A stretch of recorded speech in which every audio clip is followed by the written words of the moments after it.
The wind came down from the high peaks of the Mogollon Rim with a bite that felt like a whip of invisible wire. It hissed through the dry, skeletal branches of the sagebrush and kicked up little devils of dust and ice crystals that danced across the hard-packed earth. Luke Carver pulled the collar of his sheepskin coat higher, tucking his chin against his chest, but the wool was worn thin in places, and the cold found every way in. He had been riding since first light, and the sun was already bleeding out into a bruised purple smear along the western horizon. He was a man who looked like the country itself, hard, weathered, and eroded by too many seasons of bad luck and worse choices. His hat was stained with sweat and rain. The brim pulled low over eyes that were the color of flint and just as hard. At 35 years of age, he felt twice that. His knuckles were raw and red where they gripped the reins, and his bay gelding, a sturdy animal named Roan, walked with its head down, tired and eager for a windbreak that did not seem to exist in this God-forsaken stretch of the territory. Luke reached into his saddlebag, his fingers brushing the last of his hardtack in a strip of jerky that was tough enough to shoe a mule. He was low on supplies. He had $3 in his pocket and a reputation that followed him like a stray dog he could not kick loose.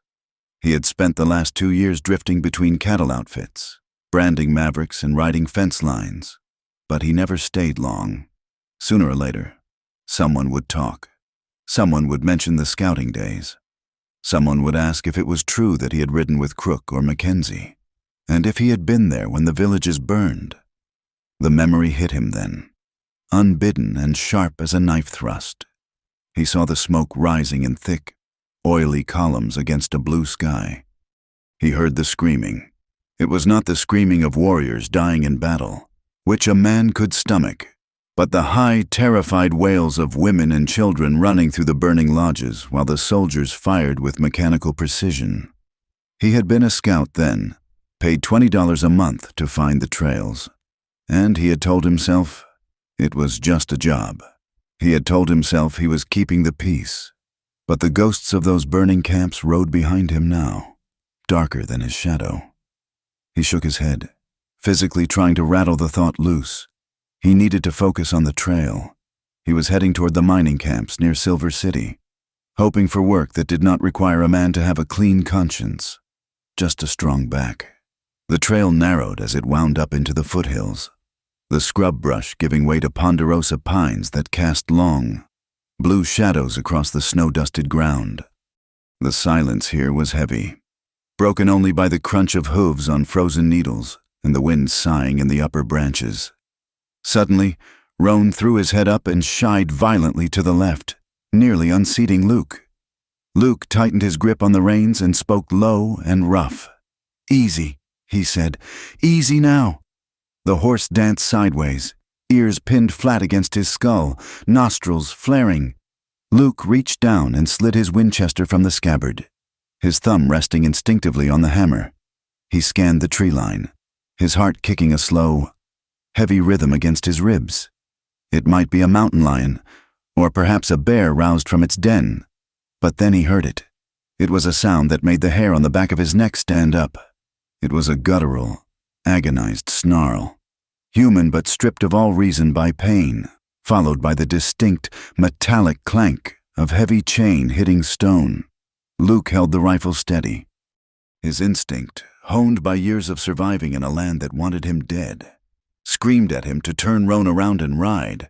Whatever was in those trees was trouble. If it was an animal, it was dangerous. If it was a man, it was likely worse. But the sound came again, a low groan that ended in a sharp intake of breath. Curiosity, or perhaps a lingering scrap of decency he thought he had lost years ago, made him nudge the horse forward. He guided Roan off the trail and into the dense shadow of the pines. 50 yards in, the trees opened up into a small clearing where a game trail crossed a dry creek bed. There, thrashing in the dirt, was a nightmare made flesh. A man lay on the ground, his leg clamped tight in the rusted, merciless jaws of a number 5 bear trap. He was massive, his shoulders broad and powerful under a buckskin shirt, his long black hair matted with sweat and pine needles. He was Apache, Luke pulled Roan up short.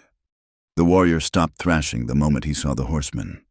He froze, his chest heaving, his face a mask of sweat and dirt, twisted in agony.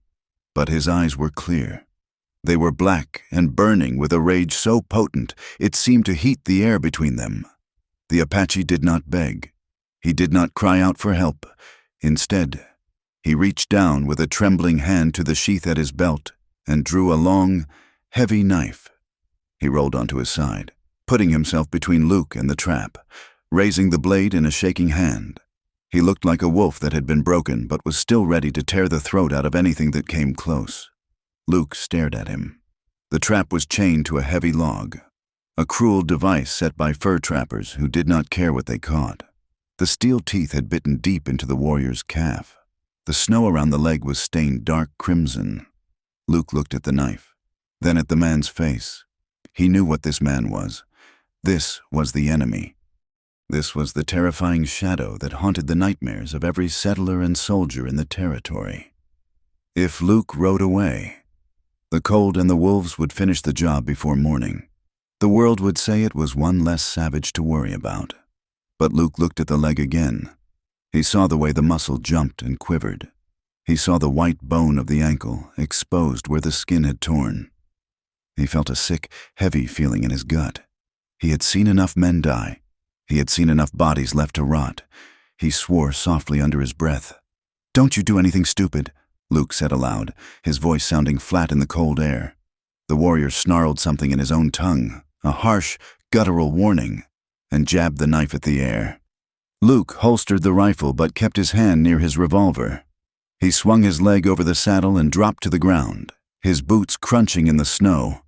The Apache flinched, his eyes darting to Luke's gun hand, then back to his face. "I am not going to shoot you," Luke said, holding his hands out where the man could see them. "Unless you make me." He walked slowly toward the trapped man. The warrior dragged himself backward, the heavy log groaning as it plowed through the dirt. The trap clanked, and a fresh wave of blood soaked the buckskin legging.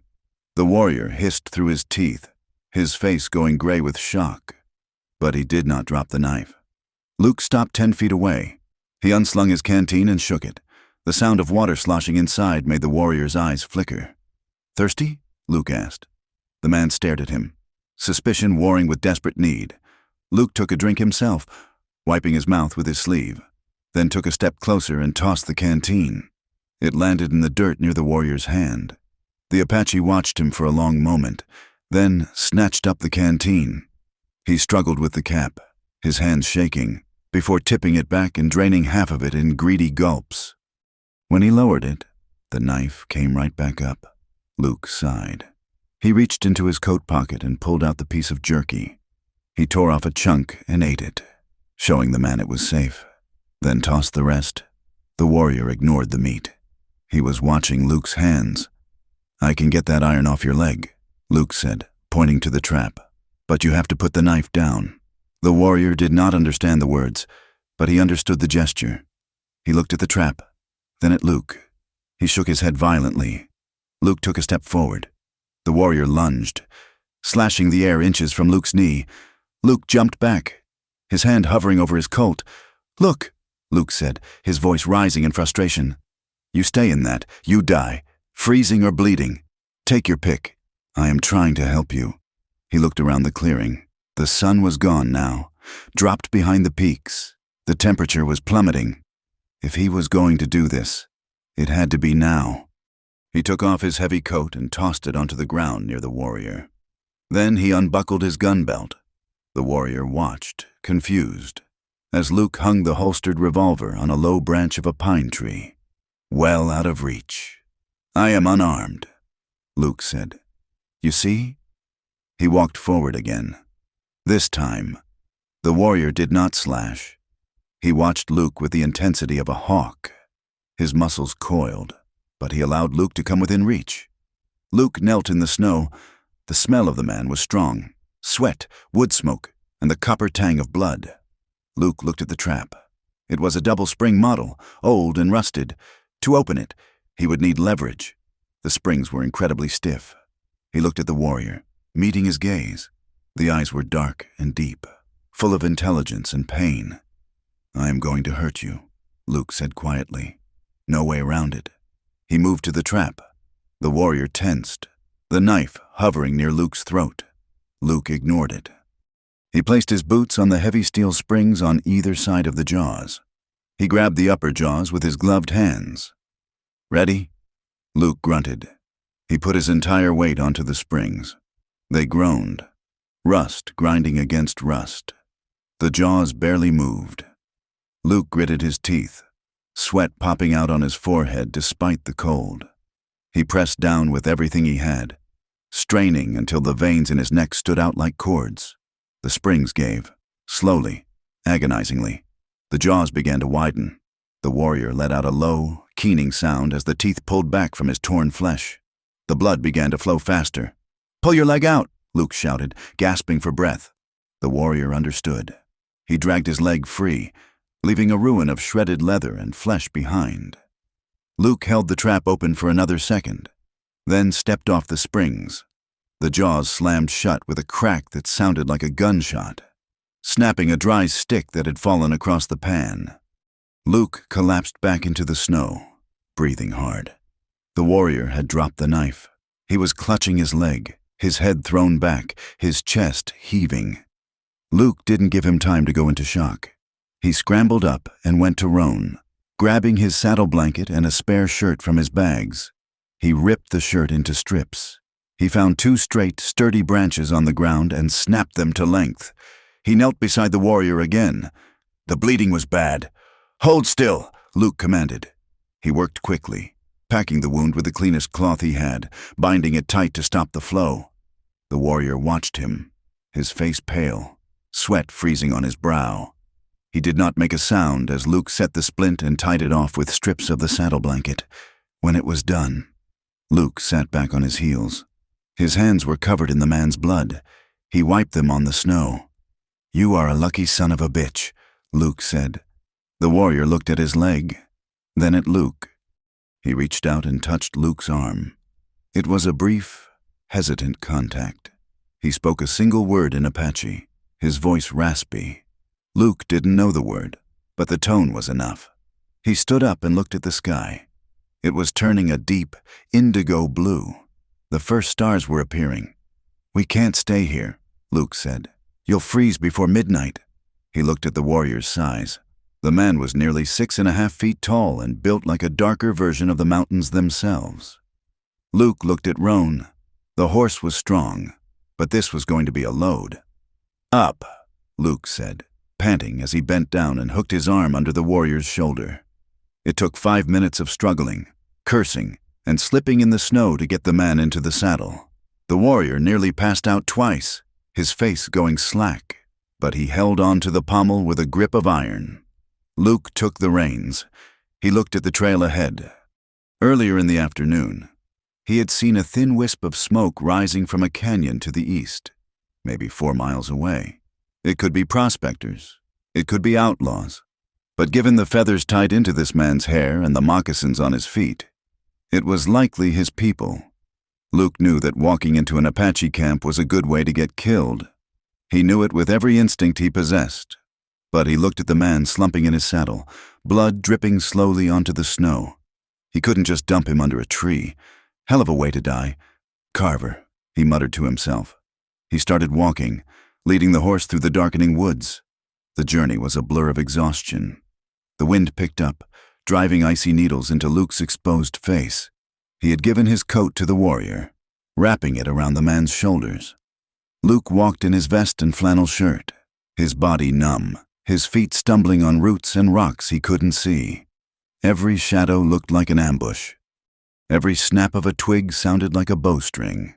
Luke kept his eyes moving, his hand resting on the neck of his horse for warmth. It was fully night when they smelled the smoke. It was wood smoke, rich and heavy. They came over a low ridge and looked down into a box canyon protected from the wind. Below, glowing like embers in the dark, were the fires of a camp.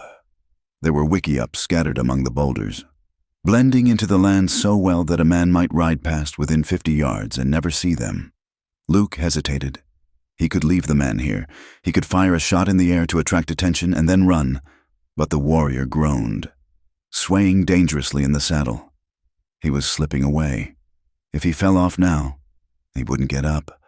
Luke ground his teeth together and started down the slope. He didn't make it 20 yards before the night came alive. One moment, there was silence. The next, the brush erupted. Men materialized out of the darkness as if they had been woven from the shadows themselves. Luke jerked on the reins, halting the horse. He did not reach for his gun. He knew it was useless. There were a dozen of them.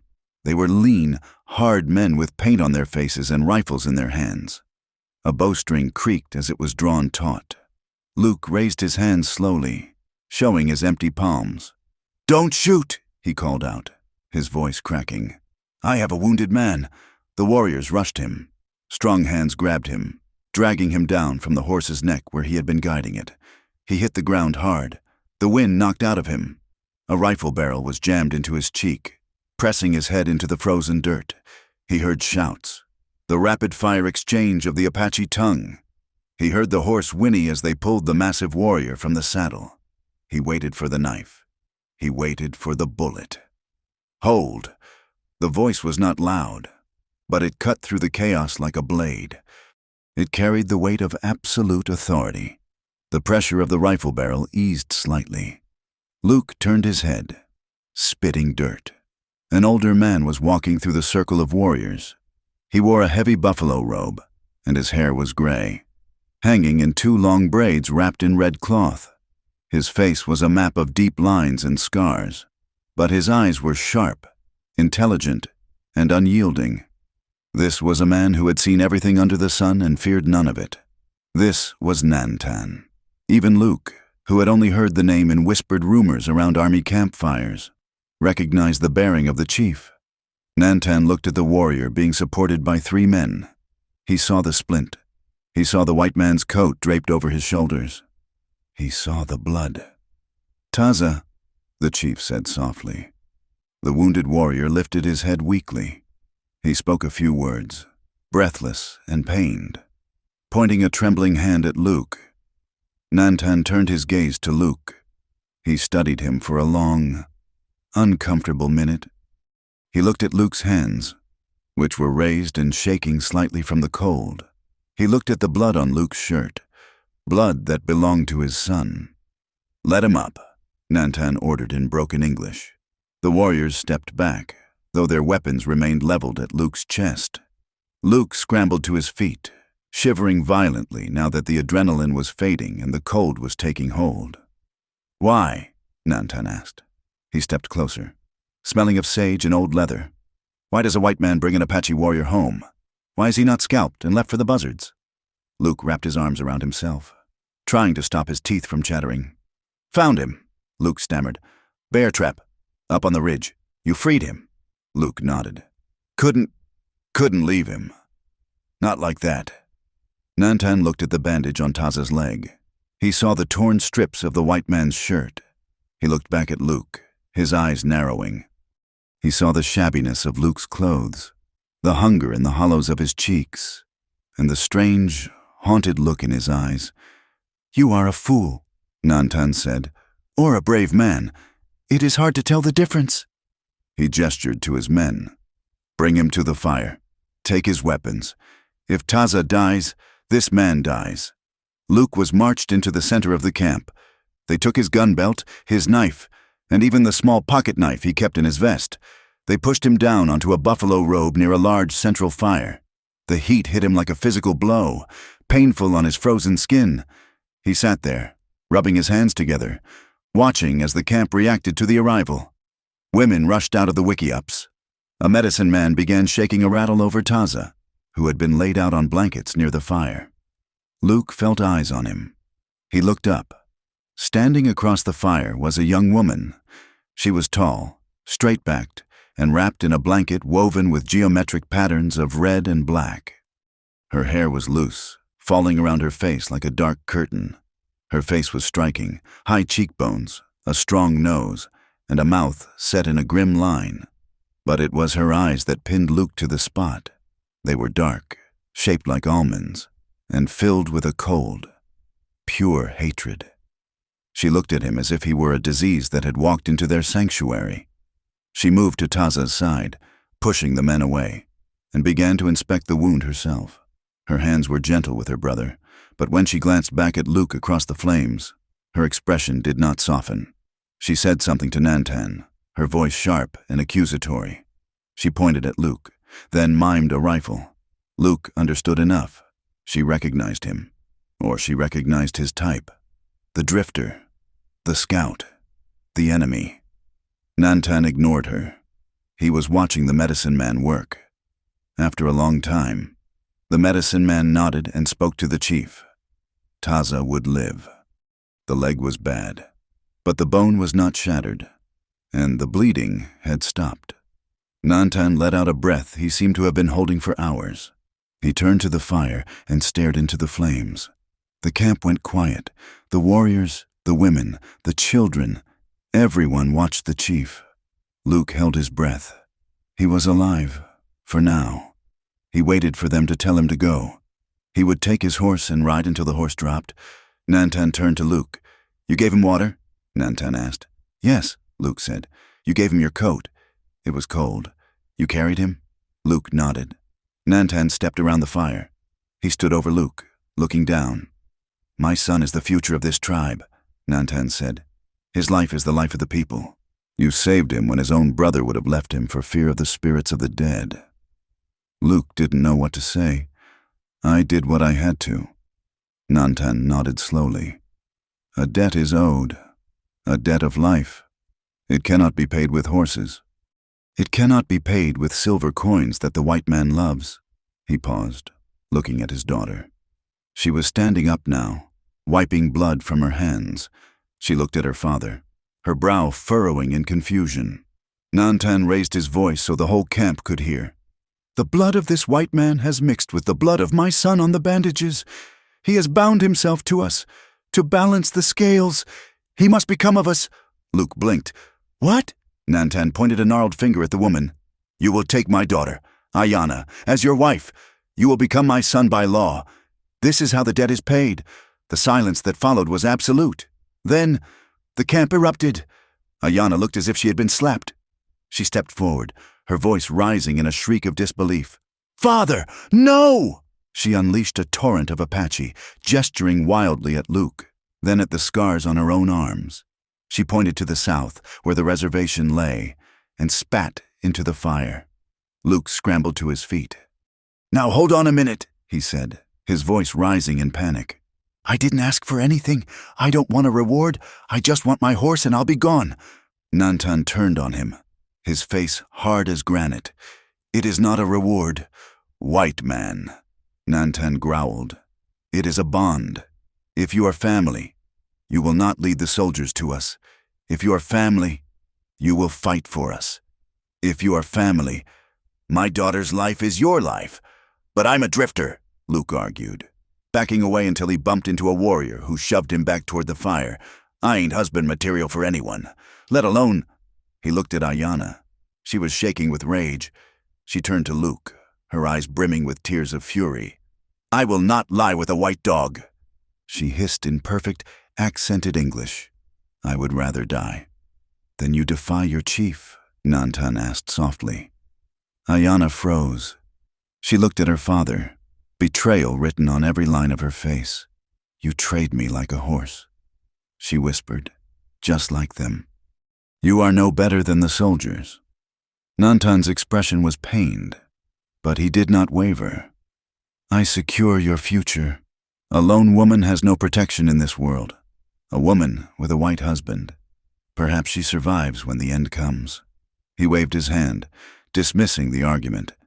"It is done." Ayana let out a sound of pure frustration. She glared at Luke with such venom that he actually took a step back. "Do not think this makes you safe," she said, her voice trembling. "You sleep with one eye open. Cowboy." She turned and stormed off into the darkness, vanishing into one of the wiki-ups. Luke stood there, stunned. He looked at Nantan. "You can't do this," Luke said. Nantan sat down by the fire and wrapped his robe around him. "Sit," the chief commanded. "Eat. You have a long winter ahead of you, son." Luke looked at the warriors surrounding him. He looked at the vast, empty darkness beyond the firelight. He sank down onto the buffalo robe, the heat of the fire doing nothing to thaw the ice in his stomach. He watched the sparks drift up toward the stars.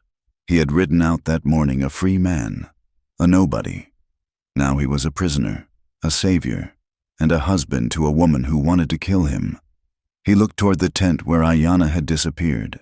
The flap was closed tight. Luke Carver rested his head in his hands and listened to the wind howling through the canyon, knowing that he had just walked into the biggest trap of all. Dawn broke over the high desert with a silence that felt brittle enough to snap. The light did not arrive all at once, but crept down the faces of the distant ridges, turning the gray stone to a bruised purple and then to a brilliant, glowing pink. In the valley floor where the camp lay hidden, the air was still heavy with the night's freeze. Frost coated the dry yellow grass like a dusting of diamond dust, crunching softly under the paws of camp dogs that trotted between the brush huts with their heads low. Luke Carver woke with a gasp. The cold already settled deep in his bones. He was sitting on the ground with his back against the rough bark of a pinyon pine, his wrists bound loosely with rawhide thongs. He was not tied to the tree, a small mercy that allowed him to shift his position, but a guard sat only 10 feet away, wrapped in a blanket, a rifle resting across his knees. Luke flexed his stiff fingers, watching his breath plume in the icy air. He felt like a man who had walked out of one life and fallen into a dream that might turn into a nightmare at any moment. He was alive. That was the only fact he could hold on to. As the sun crested the peaks, the camp began to stir. It was a transformation that fascinated Luke despite his fear. One moment, the wickiups, low, dome-shaped structures covered in brush and hides, looked like mounds of earth. The next, they were hives of activity. Women emerged, their breath steaming, moving with efficient purpose to stoke the embers of the cooking fires. Thin columns of blue wood smoke rose straight up into the cold sky, blending with the smell of pine resin and sage. He watched children, some no older than 4 or 5, run toward the creek to break the thin ice and fetch water in woven jugs sealed with pitch. They laughed and shoved each other, their voices bright and clear, indifferent to the fact that a white stranger watched them from the edge of their world. Warriors moved among the horses, checking hooves and rubbing down flanks. It was a scene of domestic normalcy that hit Luke with a pang of guilt. He was an intruder here. He was a representative of the very force that threatened to extinguish this morning ritual forever. He saw the way the women glanced at him, not with fear, but with a hardened wariness. To them, he was not a guest. He was a problem that had not yet been solved. The guard grunted and stood, gesturing for Luke to rise. Luke pushed himself up, his knees popping. He was led not to the edge of the camp where he might be executed, but back toward the central fire where Nantan sat on a buffalo robe, drinking something steaming from a clay cup. The chief looked different in the daylight. The firelight had made him look like a spirit. The sun revealed a man of flesh and blood, with deep creases around his eyes and hands that showed the gnarled swelling of age and hard work. "Sit," Nantan said, pointing to a spot on the hard earth across from him. Luke sat. A woman placed a wooden bowl in his hands. It contained a thin corn mush, hot and flavorless, but Luke ate it gratefully. The warmth spread through his chest, loosening the knot of tension just a fraction. "You slept?" Nantan asked. His voice was calm, conversational, as if they were 2 ranchers discussing the price of beef. "Enough," Luke replied, wiping his mouth with his sleeve. Nantan nodded. He looked at the surrounding hills, his eyes scanning the horizon instinctively. Last night, there was much anger. The chief said, "You must understand, to the Apache, a life saved is a heavy thing. It unbalances the world. If Taza had died, his spirit would be gone. But he lives because of your hands. That life now belongs to you and yours to us. It is a circle. You cannot step out of it just because you do not like the shape." Luke set the bowl down. "I understand debts. Nantan, I have paid plenty in my time. But marriage? To a woman who looks at me like she wants to cut my throat? That doesn't bridge any gap. That just digs a deeper ditch. Nantan smiled, a faint, dry expression that didn't quite reach his eyes. Ayana has a heart like a thunderstorm. It is loud and dangerous, but it brings rain to the dry earth. She hates because she has loved and lost. To bind you to her is to force her to see that not all white men are devils, and it forces you to see that we are not animals. A shadow fell over them. Luke looked up to see Ayana standing there. She wore a dress of buckskin that was soft and worn, stained with the dust of the trail. Her hair was pulled back, revealing the sharp, elegant lines of her face. She held a basket of roots against her hip, her posture rigid. "Do not speak for me. Father," she said, her voice cold, "and do not speak of me to him." She turned her gaze on Luke. It was a physical weight. "You eat our food," she said. "You breathe our air, but you will never be one of us. You smell of the army." Nantan sighed. "Ayana, he was a scout, was he not?" Ayana demanded, stepping closer. "Look at the way he sits. Look at his boots. Government issue. Worn down but recognizable. He is not just a cowboy. He is a tracker of men." Luke looked down at his boots. There was no point in lying. The truth was the only thing he had left, even if it damned him. "She is right," Luke said quietly. Nantan went still. Ayana let out a sharp breath, a sound of vindication. "I scouted for the 3rd Cavalry," Luke said, keeping his eyes on the fire. 2 years. I signed on because I was broke and hungry, and they told me it was about keeping the peace. Protecting settlers." He looked up, meeting Ayana's furious gaze. "I didn't know what that meant until the winter of '74. We hit a camp in the Tonto Basin. They weren't a war party. They were starving. Old men, women." Luke's voice dropped, rough with the gravel of memory. "I saw what the Gatling guns did. I saw what the soldiers did after the shooting stopped. The laughter, the trophies. I realized then that I wasn't keeping the peace. I was helping to wipe a people off the earth." "And so you ran?" Ayana asked, her lip curling. "Like a coward." "I walked away," Luke said. "I deserted in the middle of a snowstorm. I left my pay, my rank, and my soul back there. I have been running ever since." Ayana stared at him. The contempt in her eyes was still there, hot and bright, but something else flickered behind it. Confusion, perhaps, or a realization that his shame was as deep as her anger. "A man who betrays his own kind will betray us," she said to her father. "He has no honor." Nantan looked at Luke with a grim, heavy expression. "A man who sees a wrong and turns away from it shows a different kind of honor," the chief said. "It takes courage to walk into the snow alone." He stood up, signaling the end of the conversation. "You are here, Luke Carver.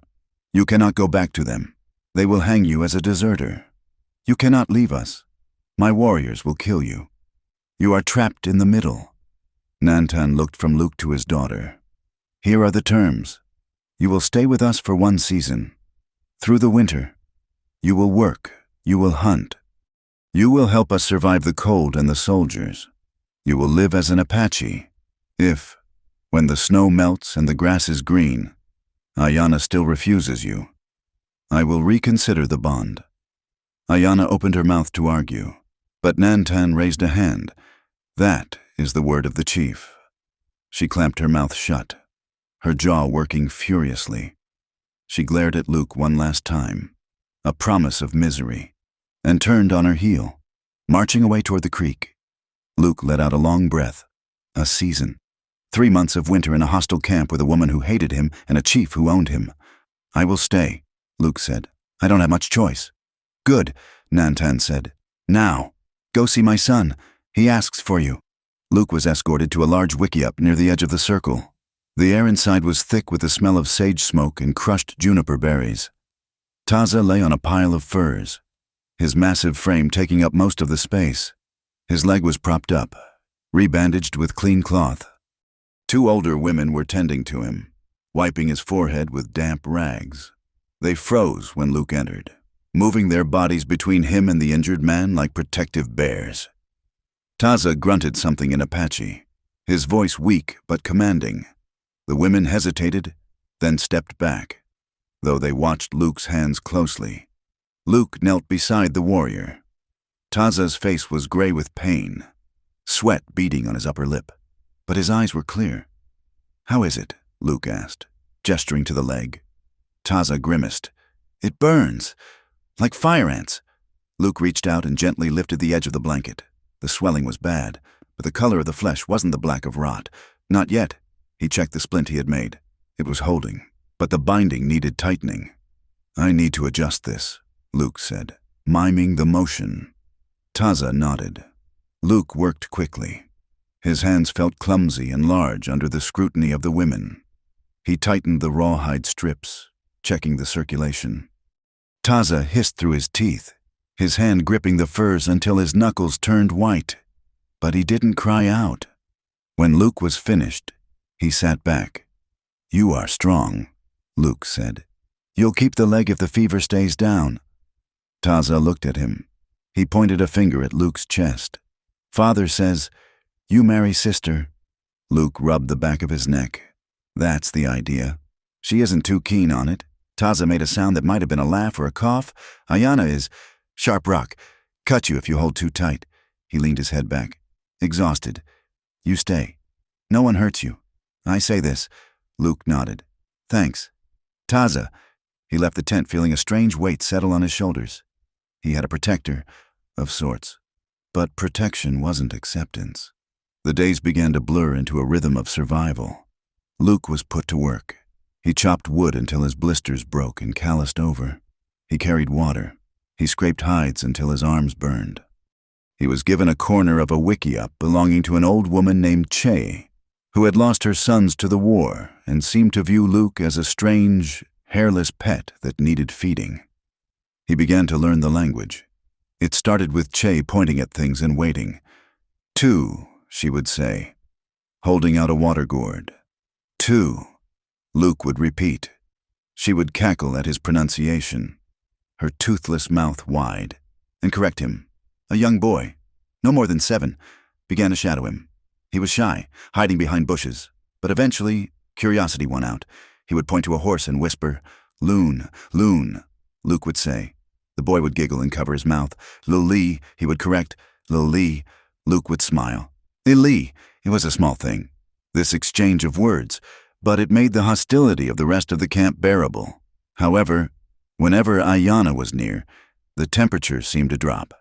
She never spoke to him. She would stand with her arms crossed, watching him stumble over the guttural sounds, her expression unreadable but distinctly cold. She refused to help him. If he asked for a tool or a direction, she would look through him as if he were made of glass.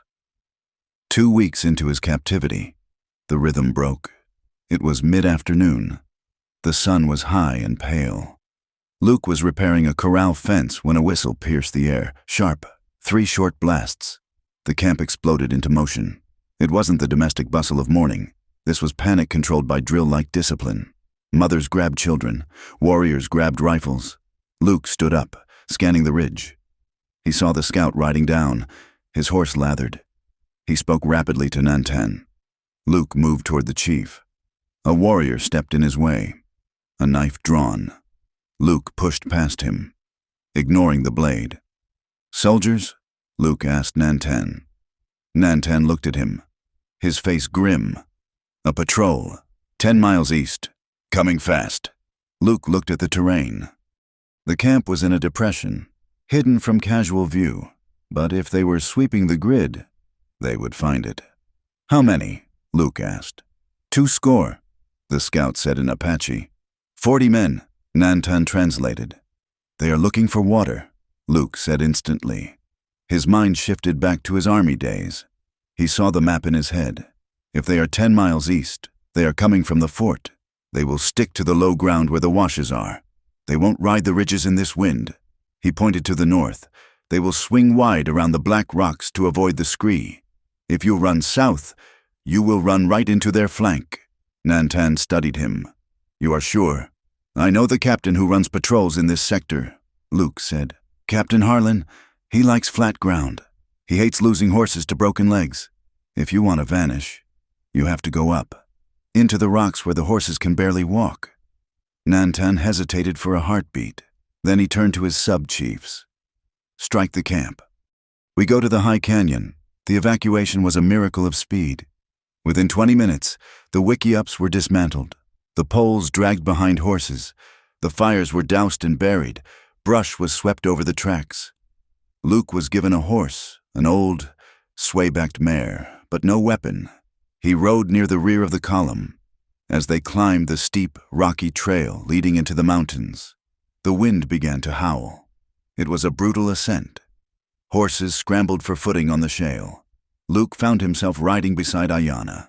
She was struggling with a pack horse that was fighting the lead rope. Luke spurred his mare forward and grabbed the rope, steadying the animal. Ayanna glared at him, snatching the rope back. "I do not need your help. You're welcome," Luke muttered. They rode in silence for a mile. The trail narrowed, forcing them leg to leg. Luke was constantly twisting in his saddle, his eyes scanning the back trail, then the ridgeline above them, then the horizon. His body was coiled tight, his hand resting instinctively on his thigh where a gun should be. Ayanna watched him. She saw the sweat on his neck despite the cold. She saw the way his eyes never stopped moving. It was a look she knew. It was the look of a hunted animal, or a hunter expecting a trap. "You ride like you expect a bullet," she said. "I expect what I know," Luke replied without looking at her. "Harlan is persistent. If he finds a sign, he won't stop until sunset." "You fear him," she said. "You are one of them, but you fear them." "I fear what happens when two sides stop seeing each other as people," Luke said. "That's when the dying starts." She fell silent, watching the tension in his shoulders. For the first time, she did not see a monster. She saw a man who was terrified, not for himself, but for the column of women and children ahead of them. They reached the hidden canyon just as the sun failed. It was a narrow slash in the earth, protected by overhanging cliffs. It was safe, but it was cold. The wind funneled through the rock walls like water through a chute. No fires were allowed that night. The risk of the light or smoke being seen was too great. The tribe huddled together for warmth. Luke sat apart, wrapped in his thin coat, shivering. The altitude was higher here, and the cold was a physical weight crushing his chest. He rubbed his arms, his teeth chattering uncontrollably. He closed his eyes, trying to sleep, but the shivering kept him awake.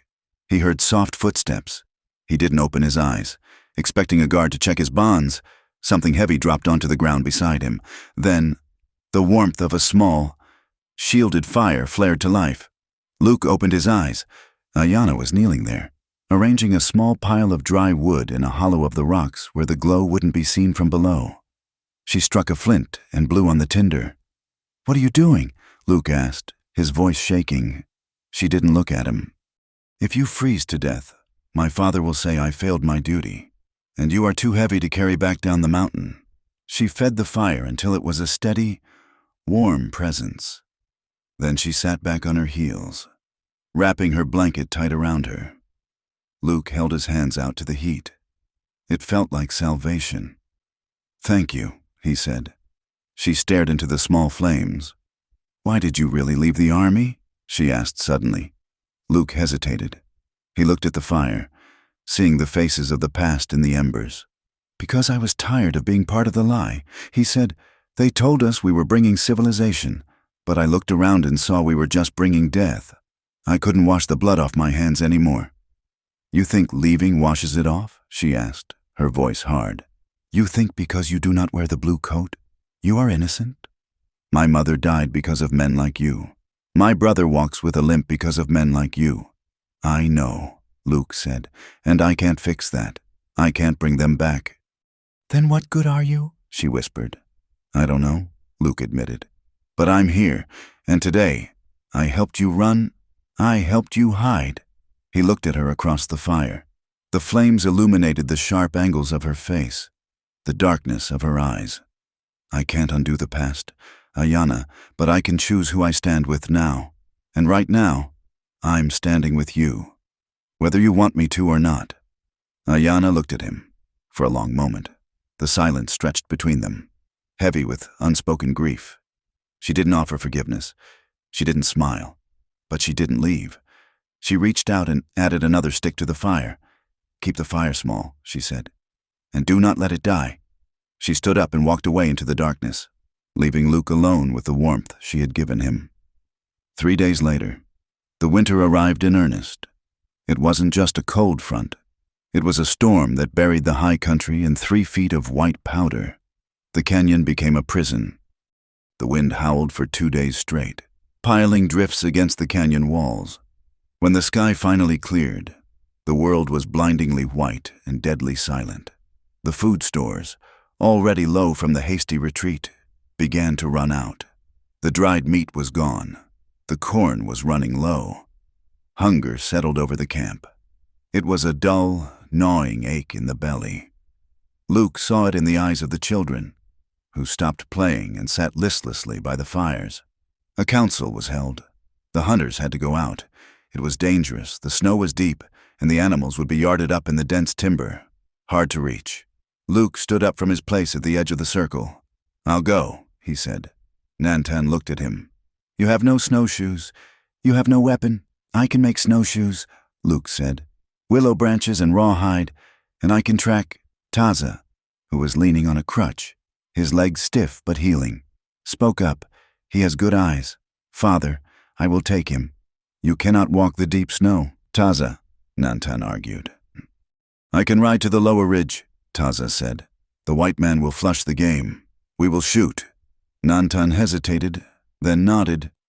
"Take 3 others. Bring meat, or we do not survive the moon." The hunting party set out at dawn. It was brutal work. The snowshoes Luke had fashioned kept him on top of the crust, but his legs burned with every step. The cold was intense, freezing the moisture in his nose. They found nothing for hours. The land seemed empty, stripped of life. Then Luke saw it, a disturbance in the snow near a stand of aspens. He knelt, touching the broken crust. Elk, a small herd, moving heavily. He signaled to Taza, who sat on his horse 100 yards back, rifle ready. Luke moved forward, quiet as a ghost. He tracked them for a mile, the signs getting fresher. He could smell the musk of the animals now. He came over a rise and saw them. 5 elk, trapped in a pocket of deep snow against a cliff face. A large bull, 3 cows, and a yearling. Luke signaled the warriors. They moved into position. Gunshots cracked the silence. 2 cows went down instantly.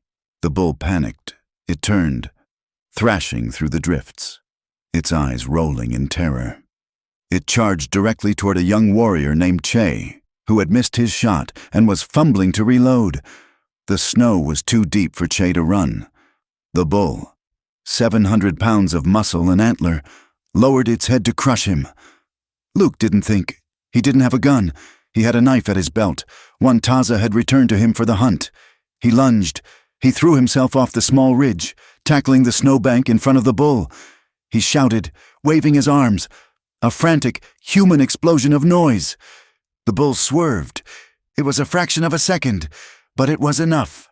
The antlers missed Che by inches, catching the fabric of his shirt, but not the flesh. The bull stumbled, off balance in the deep powder. A single shot rang out. The bull collapsed, sliding to a halt 5 feet from Luke. Taza lowered his smoking rifle. Silence returned to the valley, ringing in Luke's ears. Che stared at Luke, his face pale. He looked from the dead bull to the white man who had jumped in front of it.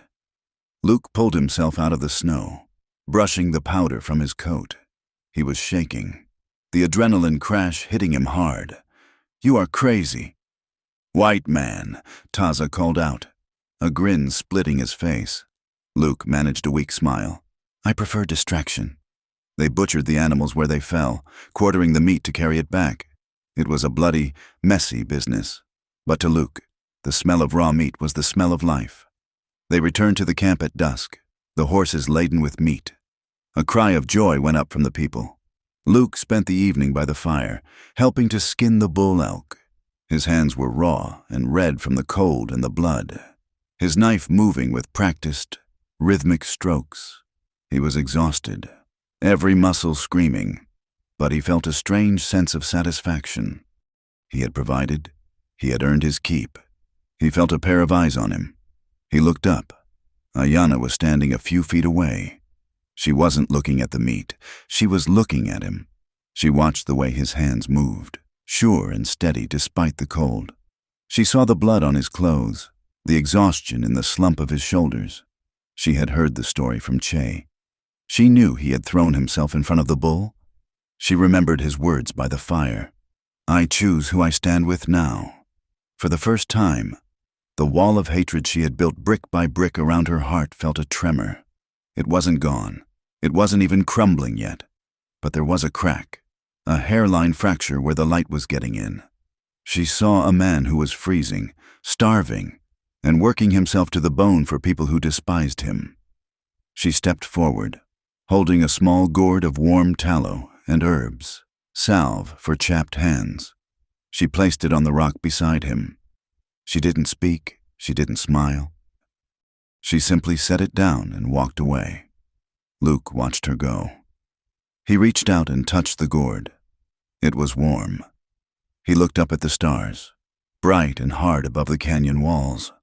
And for the first time in years, the darkness didn't feel quite so absolute. The winter finally broke, not with a sudden snap, but with a slow, agonizing surrender to the sun. The high country, which had been a white tomb for 3 months, began to weep. Snow receded from the south-facing slopes, leaving behind patches of earth that were black and rich with moisture. The silence of the deep freeze was replaced by the constant, musical drip of melting ice and the roar of the creeks swelling with runoff. The tribe moved with the season. They struck the winter camp in the Box Canyon, leaving behind the piles of ash and the memories of the starvation months, and headed for the high meadows. The journey was a slog through mud that was thick as molasses, sucking at the hooves of the ponies and the moccasins of the walkers. But there was a lightness in the air that had not been there before.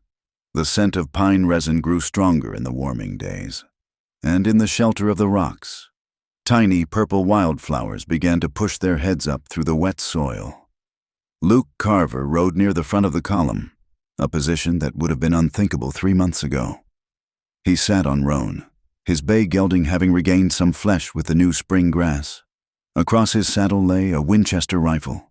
It was not his old one, that had been lost or traded long ago, but one Nantan had given him from the tribe's stores. It was a heavy symbol. That rifle. It meant they no longer believed he would turn it on them. It meant he was, if not a brother, then at least a necessary part of their survival. He watched the land with eyes that had changed. He no longer scanned the horizon solely for his own safety. He scanned it for theirs. He looked for the glint of sun on a soldier's brass button, the dust cloud of a cattle drive, the unnatural straight lines of wagon tracks. The new camp was situated in a high valley, a bowl of green surrounded by granite peaks that scraped the belly of the sky. The water here was clear and cold, tumbling down from the snowpack, and the grazing was good. The horses rolled in the fresh grass, shedding their winter coats in clumps of ragged fur. As the days lengthened, the dynamic between Luke and Ayanna began to shift. It was not a softening, exactly, but a sharpening of focus. The necessary proximity of camp life threw them together. They found themselves repairing the same corral fence, or watering horses at the same bend in the creek. At first, the silence between them was a wall. Then, it became a series of short, tense exchanges. "Pass the rope," she would say, not looking at him. "Here," he would answer, placing it in her hand. But as the sun grew warmer, the words grew more frequent. Ayanna began to ask questions. They were not idle chatter. They were interrogations, driven by a desperate need to understand the enemy that was slowly eating her world. They stood one afternoon by the stream, the water rushing over smooth stones. Luke was scrubbing down a saddle blanket. Ayanna was filling waterskins. "Why do they want it all?" she asked suddenly. Luke paused, his hands slick with soap and water. He didn't have to ask who she meant. "They think it is empty," he said. Ayanna looked around at the valley, at the smoke rising from the wickiups, at the herd of ponies grazing. "It is not empty. To them, if it does not have a fence." It is empty, Luke explained, wringing out the heavy wool. They have a hunger. Ayana. It is not just for land. It is for something they call ownership. She frowned, the concept alien to her tongue. Ownership. How can you own the ground? The ground was here before the first man, and it will be here after the last man dies. Luke sighed, wiping his wet hands on his pants. In their world, in my world, everything is written on paper. Deeds, titles. A man pays gold, and a man in a big house in Washington signs a paper. And suddenly, that man owns the mountains, the water, the trees. He can put a fence around it and shoot anyone who crosses it, but he has never walked it, Ayana argued, her voice rising with frustration. He does not know where the deer sleep. He does not know the song of the river. It doesn't matter, Luke said grimly. To them, land is money, and money is God. He told her about the towns that were springing up like weeds along the railroad tracks. He described the saloons with their piano music and cheap whiskey, the churches with their steeples pointing at a heaven they ignored on earth, and the banks where men in suits traded lives for numbers in a ledger. He told her about the prejudice that ran through those streets like an open sewer. He told her that to those men, an Apache was not a person with a history and a family, but a varmint, an obstacle to progress that needed to be cleared away like a stump in a field. Ayana listened, her face pale. She set the water skin down and looked at the water. My mother died because of that paper, she said quietly. Luke went still. It was the first time she had spoken of her loss without anger, only with a deep, crushing sorrow. It was the smallpox. She continued, her voice devoid of inflection. It came with the blankets the soldiers gave us at the agency.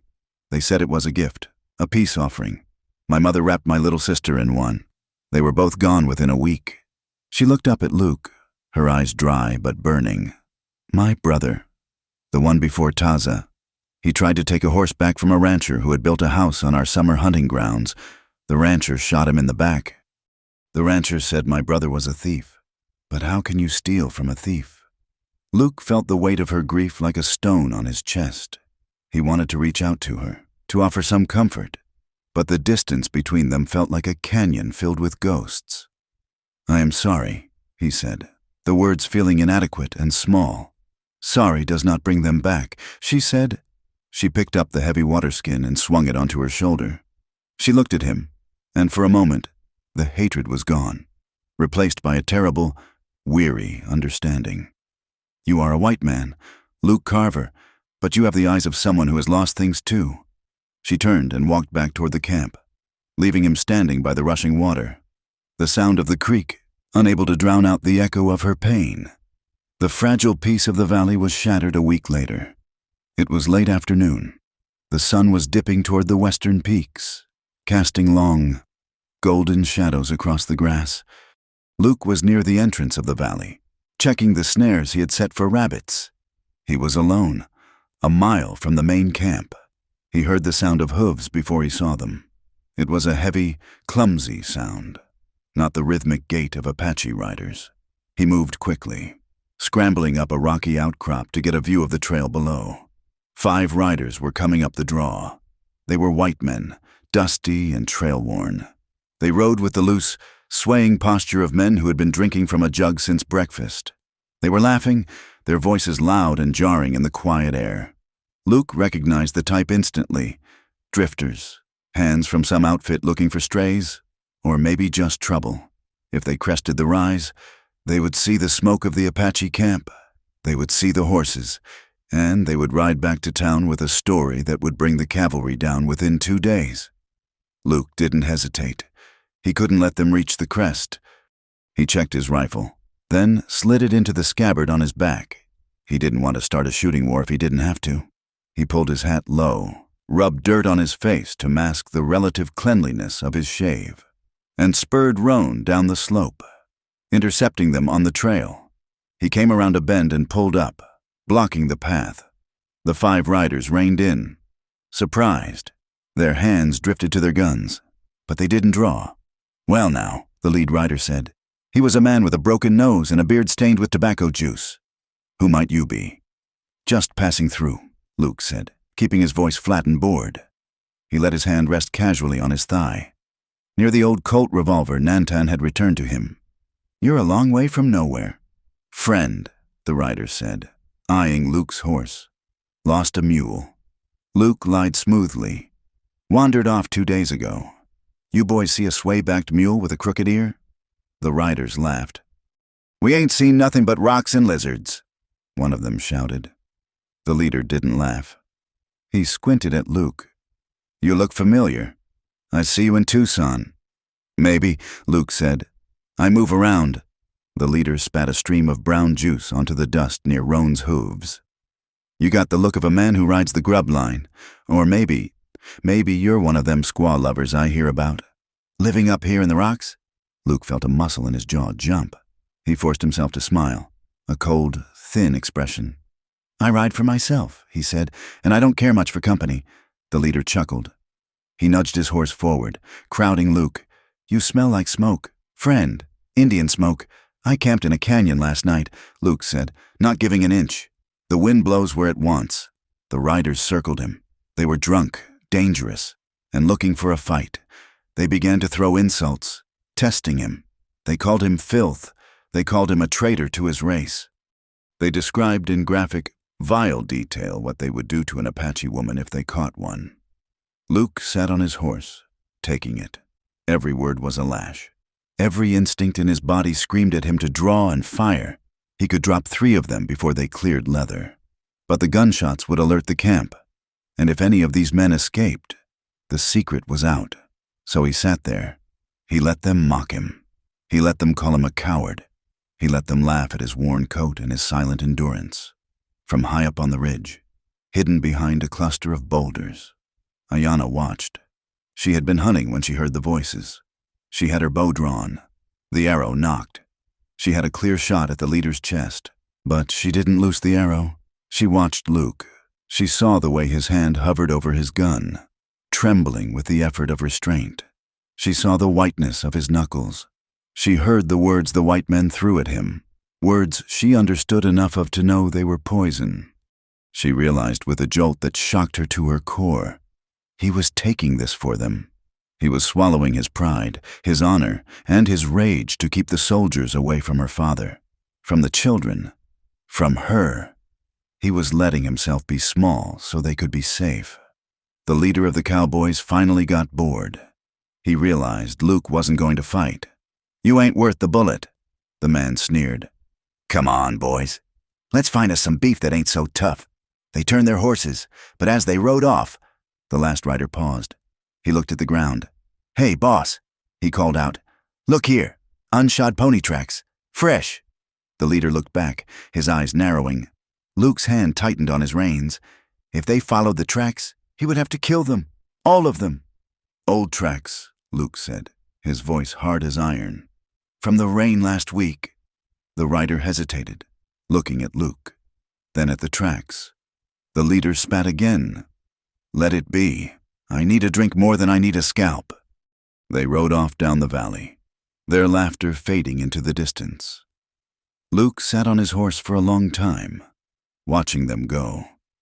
He was shaking, not from fear, but from a rage so hot it made his vision blur. He felt dirty.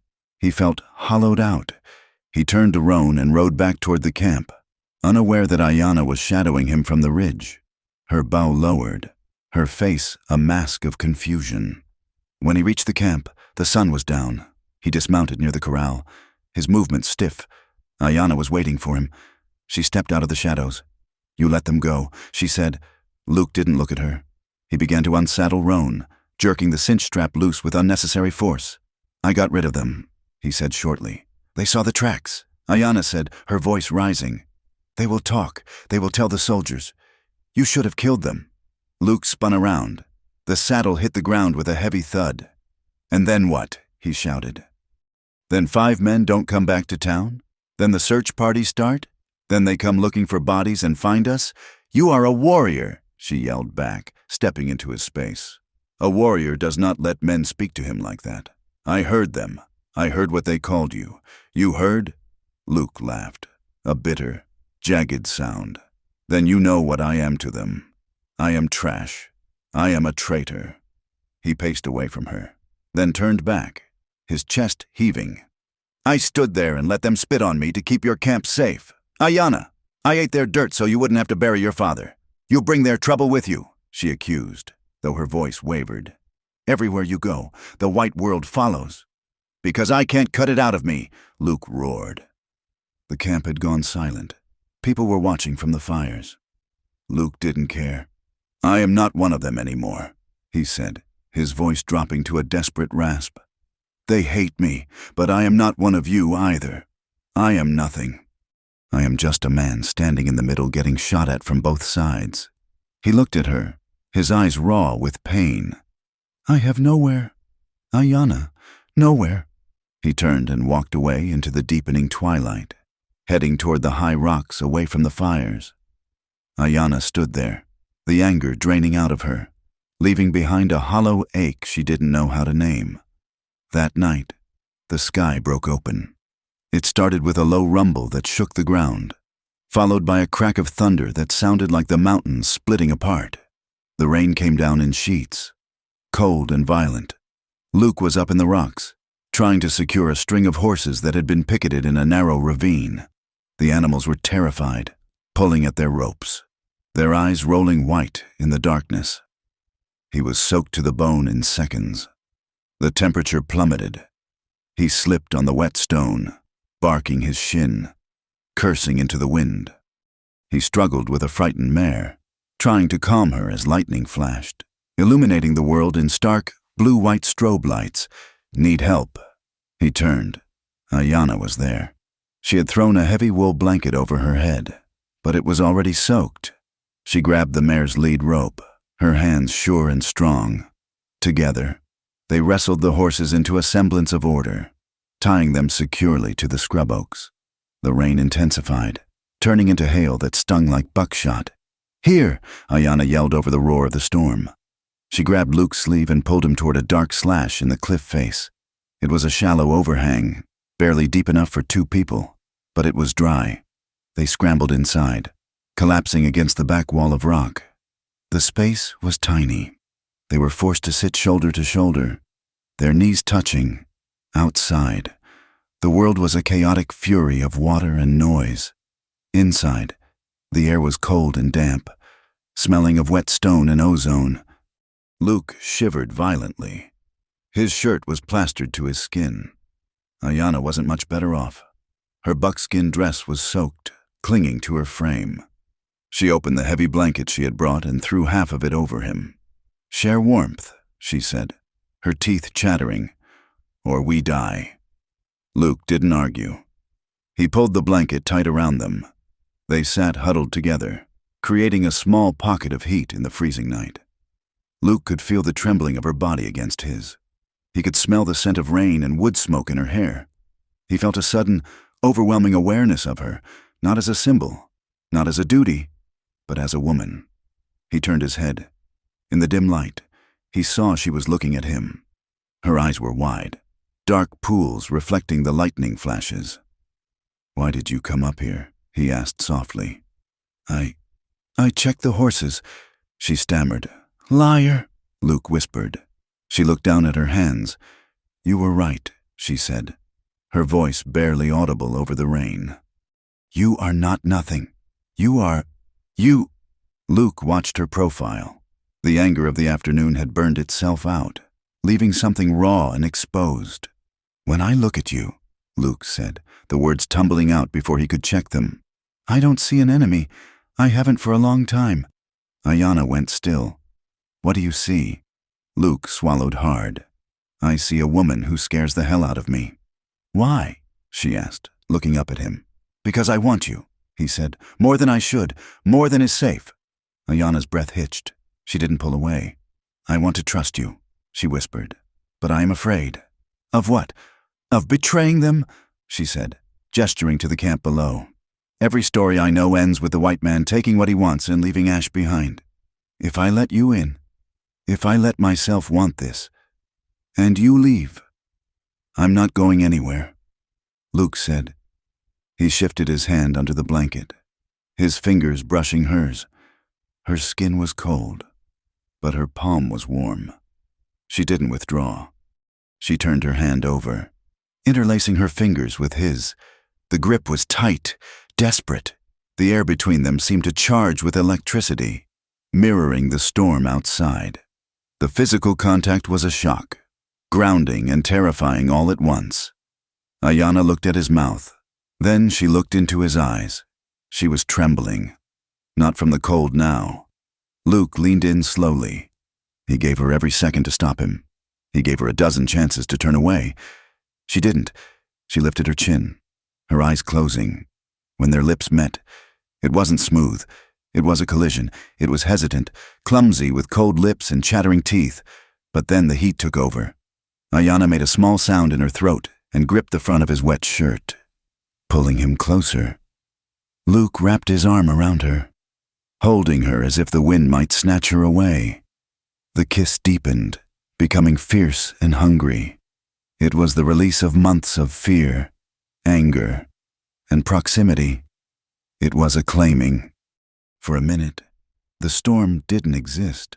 There was only the taste of rain on her skin, the roughness of his unshaven cheek, the desperate, beating life of two people finding sanctuary in each other. Then, Ayanna gasped and pulled back. She pressed her hands against his chest, pushing him away gently but firmly.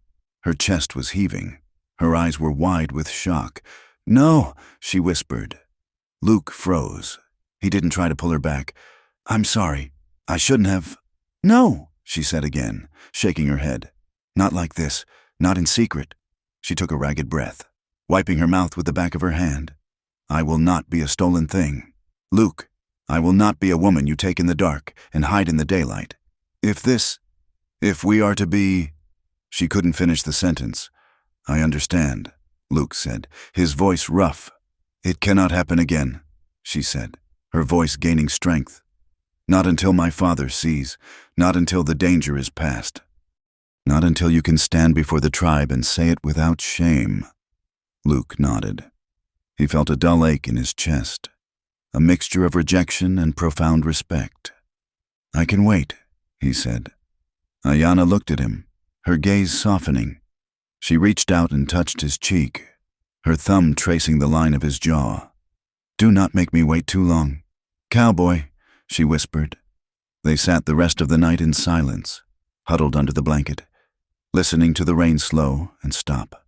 They did not kiss again, but their hands remained clasped, an anchor in the dark. The morning brought a gray, washed-out light and a visitor, a traitor, a man known to the Apache as a fair dealer in a land of cheats, rode into the valley leading a pack mule. He was a Mexican man named Chavez, old and wrinkled like a dried apple. Nantan welcomed him. They sat by the fire, smoking. Luke stood nearby, translating when the dialects grew too thick. Chavez brought tobacco and sugar, but he also brought news that made the blood run cold. "There is a man," Chavez said, "speaking in Spanish, a patron, Silas Morgan." Luke stiffened at the name. He knew it. Morgan was a cattle baron from Texas who had moved west with enough money to buy the law and enough hired guns to enforce it. "He is buying the politicians," Chavez said. "He wants the valley. Not this one, but the lower ones, the winter grounds. He has told the army that the Apache are raiding his stock. He is demanding they clear the territory." Luke looked at Nantan. "The men I saw yesterday," Luke said, his voice grim. "They weren't drifters. They were scouts for Morgan. They were checking the perimeter." Nantan's face was a mask of stone. "And the army?" Chavez shrugged. "Captain Harlan is a man who likes gold more than peace. Morgan has promised a railroad spur. That means money for everyone, except you." When Chavez left, the mood in the camp was darker than the storm clouds. A council was called. Nantan, Taza, the sub-chiefs, and Luke sat in a circle. Ayanna sat just outside the ring, listening. "We must run," one elder said, "into the deep mountains of Mexico.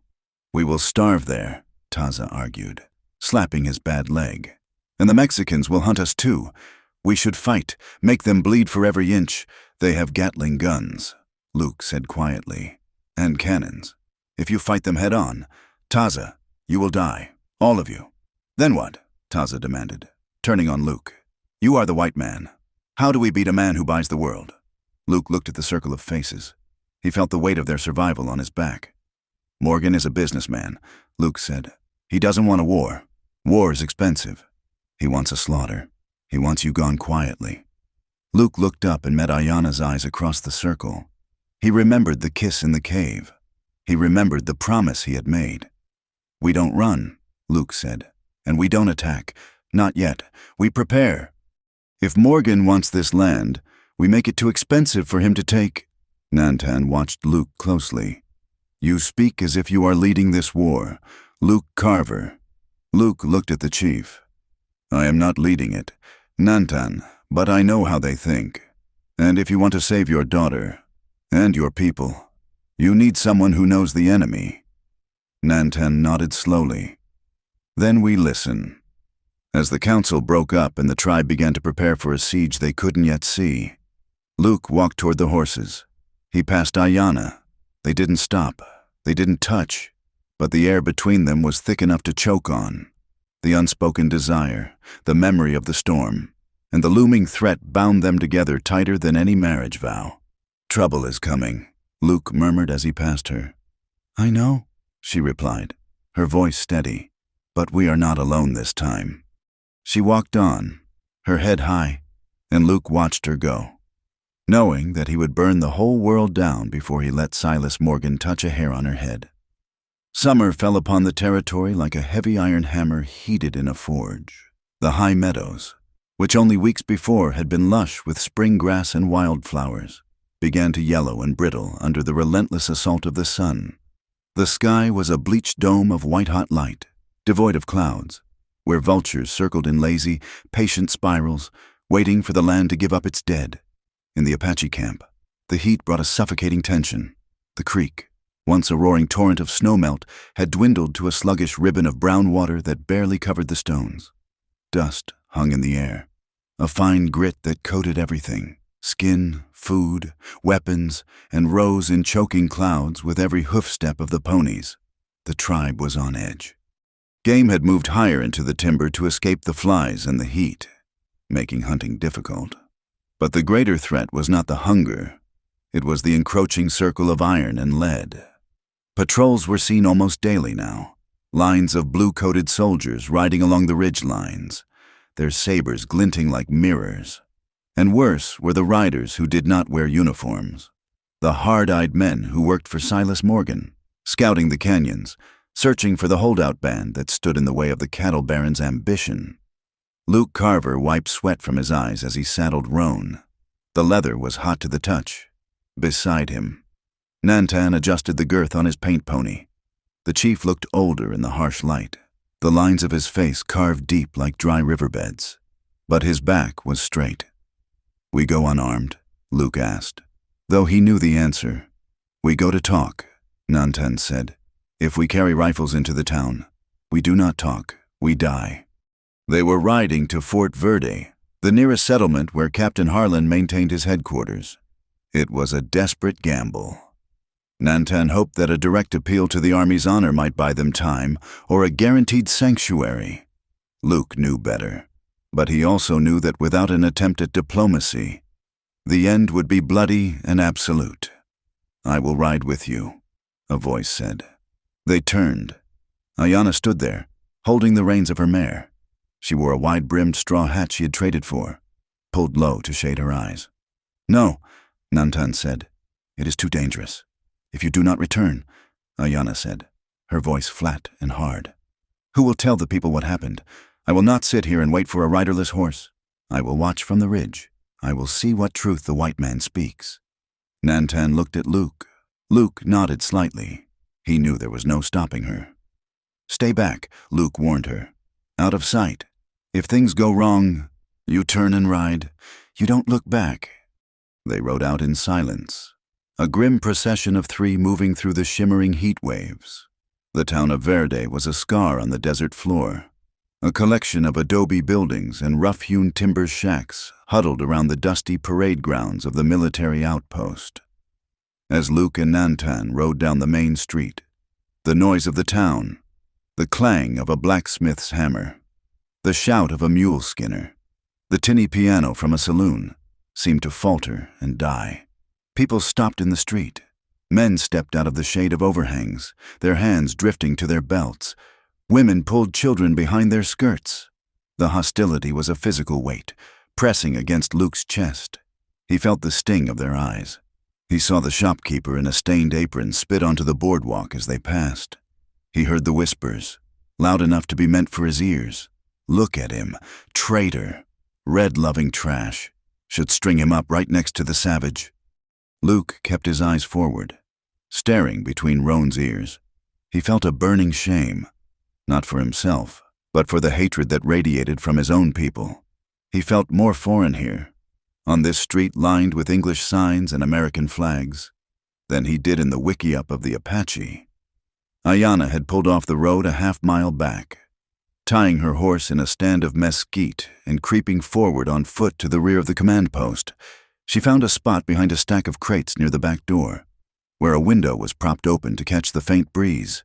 She crouched there, listening, her heart hammering against her ribs like a trapped bird. Inside the office, the air was stagnant and smelled of stale cigar smoke and old paper. Captain Harlan sat behind a heavy oak desk, wiping his forehead with a handkerchief. He was a thick-set man with a mustache waxed into sharp points and eyes that were as cold and flat as a snake's. Luke stood before the desk, hat in hand. Nantan stood beside him, silent and imposing even in his worn buckskins. "Captain," Luke said, keeping his voice steady, "you remember me." Harlan smiled, but it was a smile that didn't touch his eyes. "Carver, I remember. Best scout in the regiment, until you decided the mountains suited you better than your oath." "I didn't leave because of the mountains," Luke said. "I left because I didn't sign up to butcher starving families." Harlan waved a hand dismissively. "War is ugly. Carver, you know that. Civilization requires a strong stomach. We are not here to talk of the past," Nantan said, his voice deep and resonating in the small room. "We are here to talk of the valley. My people are hungry. We want peace. We will stay in the high rocks. We will not raid the cattle, but we cannot go to the reservation. The water there is poison and the ground is dead." Harlan leaned back in his chair, the wood creaking. "It is not up to me." "Chief," Harlan said, his tone dripping with false sympathy. "The territory is changing. Progress is coming. The railroad, new settlers. Silas Morgan." Luke cut in. Harlan's eyes flicked to Luke, sharpening. "Mr. Morgan is a prominent citizen," Harlan said. "He has purchased the grazing rights to the entire basin, including your high valley. He has the deeds, signed and stamped by the territorial governor. He bought land people are living on," Luke said, his grip on his hat tightening until the felt began to tear. "He bought public land," Harlan corrected. "And as far as the law is concerned, the Apache have no claim to it. They are squatters, dangerous squatters." Luke stepped forward, placing his hands on the desk. "Captain, these people saved my life. They have honored their word. If you send Morgan's men in there, it won't be a relocation. It will be a massacre. You know how Morgan operates." Harlan stood up, his face hardening. "Careful. Carver, you are walking a very thin line. You are already a deserter. Do not add traitor to the list. If you are found with them when the sweep begins, I cannot guarantee your safety. In fact, I might have to order my men to treat you as a combatant." "So that is it?" Luke asked, his voice shaking with suppressed rage. "You just wash your hands of it?" "I follow orders," Harlan said, "and my orders are to secure the safety of the settlers. The Apache must go, to the reservation, or to the grave. It is their choice." Luke looked at the man he had once saluted. He saw no honor there, only ambition and fear. "Come, Nantan," Luke said. "There is nothing here for us." As they turned to leave, Harlan called out, "Carver, do yourself a favor. Ride south, alone. Don't die for a lost cause." Luke didn't look back.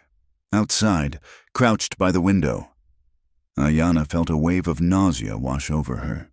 She had heard the scratch of the pen on paper. She had heard the casual way the white captain traded their lives for grazing rights. It confirmed every dark story she had ever been told. The law was a lie. The paper was a weapon.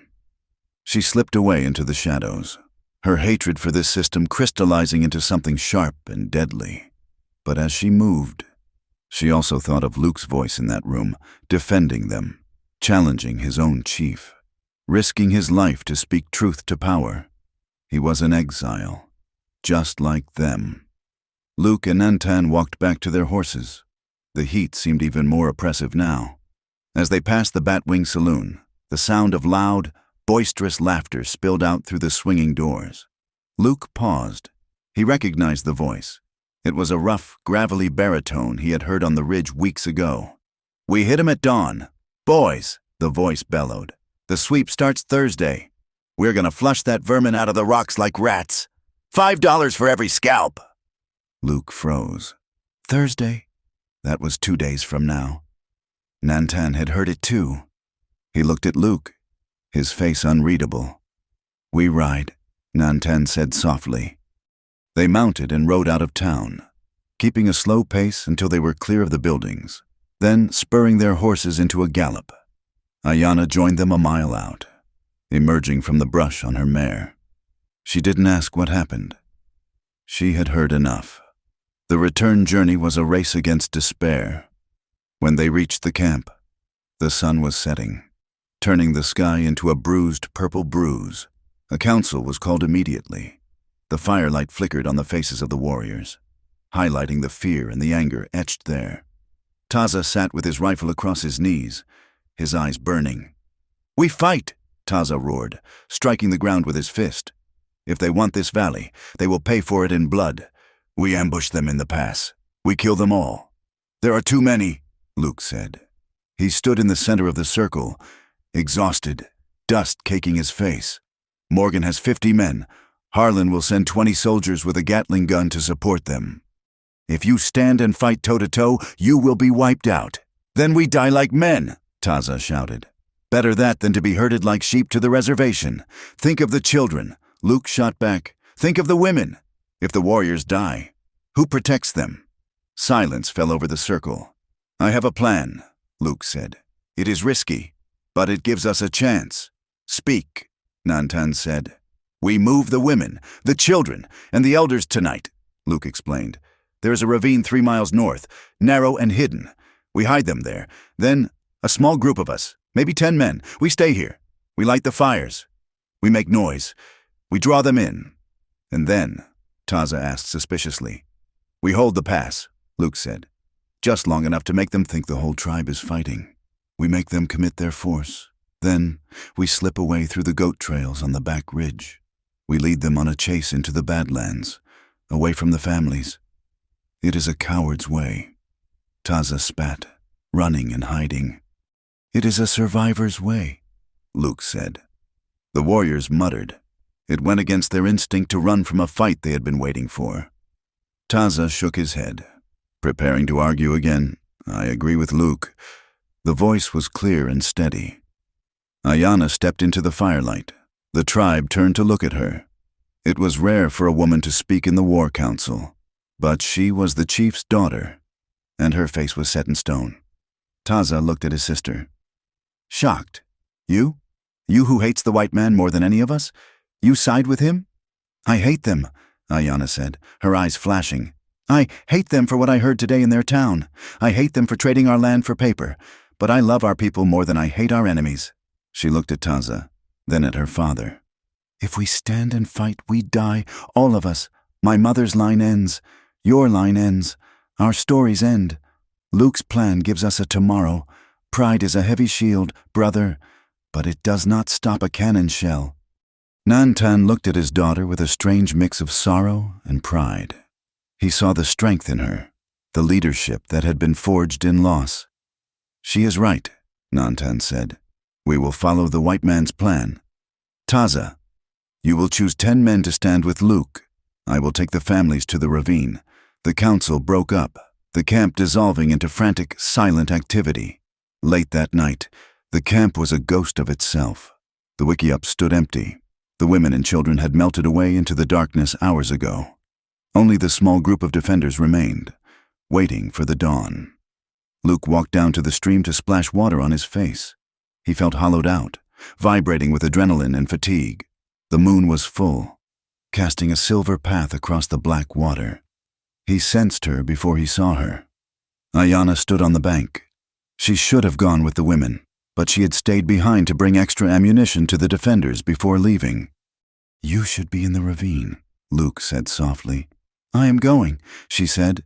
She stepped closer. The moonlight caught the tears standing in her eyes, tears she refused to let fall. "You are staying to hold the pass," she said. "It is a suicide post. We have good cover." Luke lied. "We'll be fine." She reached out and took his hand. Her fingers were trembling. "I heard you today," she whispered. "In the office. I heard you fight for us. You risked your life to speak for people who have treated you like a prisoner. They are my people now," Luke said. The barrier between them, eroded by months of shared hardship and the storm in the cave, finally crumbled completely. The fear of tomorrow stripped away the hesitation of today. Luke pulled her to him. It wasn't gentle this time. It was a collision of two people standing on the edge of a cliff. Ayanna threw her arms around his neck, burying her face in the hollow of his shoulder. Luke wrapped his arms around her waist, holding her so tight it was hard to breathe. "Luke," she breathed against his neck. They clung to each other, swaying slightly. The desire that surged between them was overwhelming, a fierce, hot demand to feel life before facing death. Luke's hand tangled in her hair, tilting her head back, their foreheads pressed together, eyes closed, breathing in the scent of each other. "I want to stay," she whispered. "I want to fight beside you." "No," Luke said, his voice rough with emotion. "If I know you are safe, I can fight. If you are here, I will be looking at you, not the enemy." He pulled back just enough to look into her eyes. The moonlight made them look like obsidian. He wanted to kiss her. He wanted to pull her down into the grass and forget the war, but he saw the resolve in her face, the conditions she had set that night in the cave. No shame. "Ayanna," Luke said, his voice steady and solemn, "if we get through this, if I walk off that ridge tomorrow, I'm going to ask Nantan for you, in front of everyone. I am going to marry you, and I don't care if every white man in the territory spits on me." Ayanna's breath hitched. She placed her palm against his chest, over his heart. "And I will say yes," she promised, "whether we are in a wickiup or a house, or sleeping under the stars. I will be your wife." She leaned in and kissed him once, hard, quick, and searing with promise. Then she pulled away, her hand lingering in his for a second before she turned and ran into the darkness to join the retreating families. Luke stood alone by the water, touching his lips, feeling the phantom warmth of her. Then he picked up his rifle and walked back to the barricades. The attack came with the sun. The first sign was the dust, a long, low cloud rolling up the valley floor, stained pink by the dawn light. Then came the rumble of hooves, a sound that vibrated in the soles of Luke's boots where he lay prone behind a cluster of boulders at the narrowest point of the pass. Taza lay beside him, checking the action on his Winchester. "Steady," Luke whispered. "Let them come into the bottle." Morgan's men rode confidently. They expected to find sleeping victims. Not a kill zone. They rode in a loose formation, rifles resting on their thighs, laughing. At 200 yards, Luke sighted on the man in the lead, the foreman with the loud voice. "Now!" Luke yelled. 10 rifles cracked as one. The volley was devastating. 3 riders went down instantly. Horses screamed and reared, throwing men into the dust. The foreman's horse collapsed, pinning him. Panic erupted in the valley. The cattlemen scrambled for cover, returning fire blindly at the rocks. "Hold the line," Luke shouted, working the lever of his rifle. For an hour, it was chaos. Bullets chipped stone fragments into their faces. The air filled with the acrid smell of black powder and blood. Taza fought like a demon, moving from rock to rock, firing, reloading, and firing again. He moved with a grace that belied his injured leg, his war cry echoing off the canyon walls. But then the soldiers arrived. They didn't charge. They set up a position 500 yards back. Luke heard the distinctive mechanical cranking sound that chilled his blood. "Gatling!" Luke screamed. "Get down!"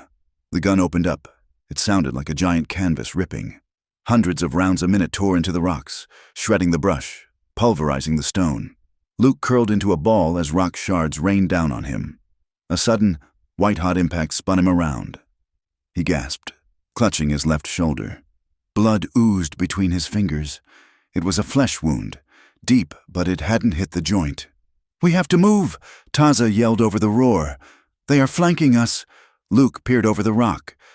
He saw a detachment of riders climbing the scree slope to the east, bypassing their position. They weren't trying to flank the defenders. They were heading for the ravine. "They know!" Luke realized with horror. "They found the tracks of the women!"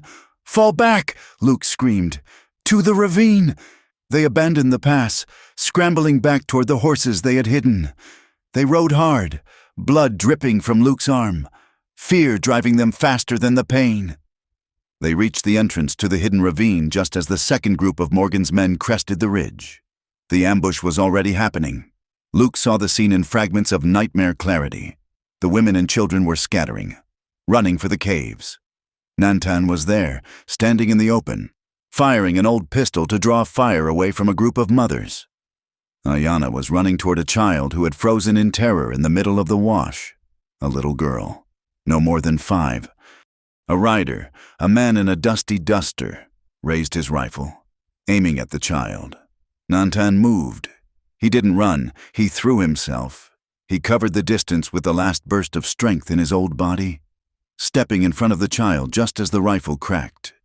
Nantan jerked back as if hit by a sledgehammer. He fell, covering the child with his body.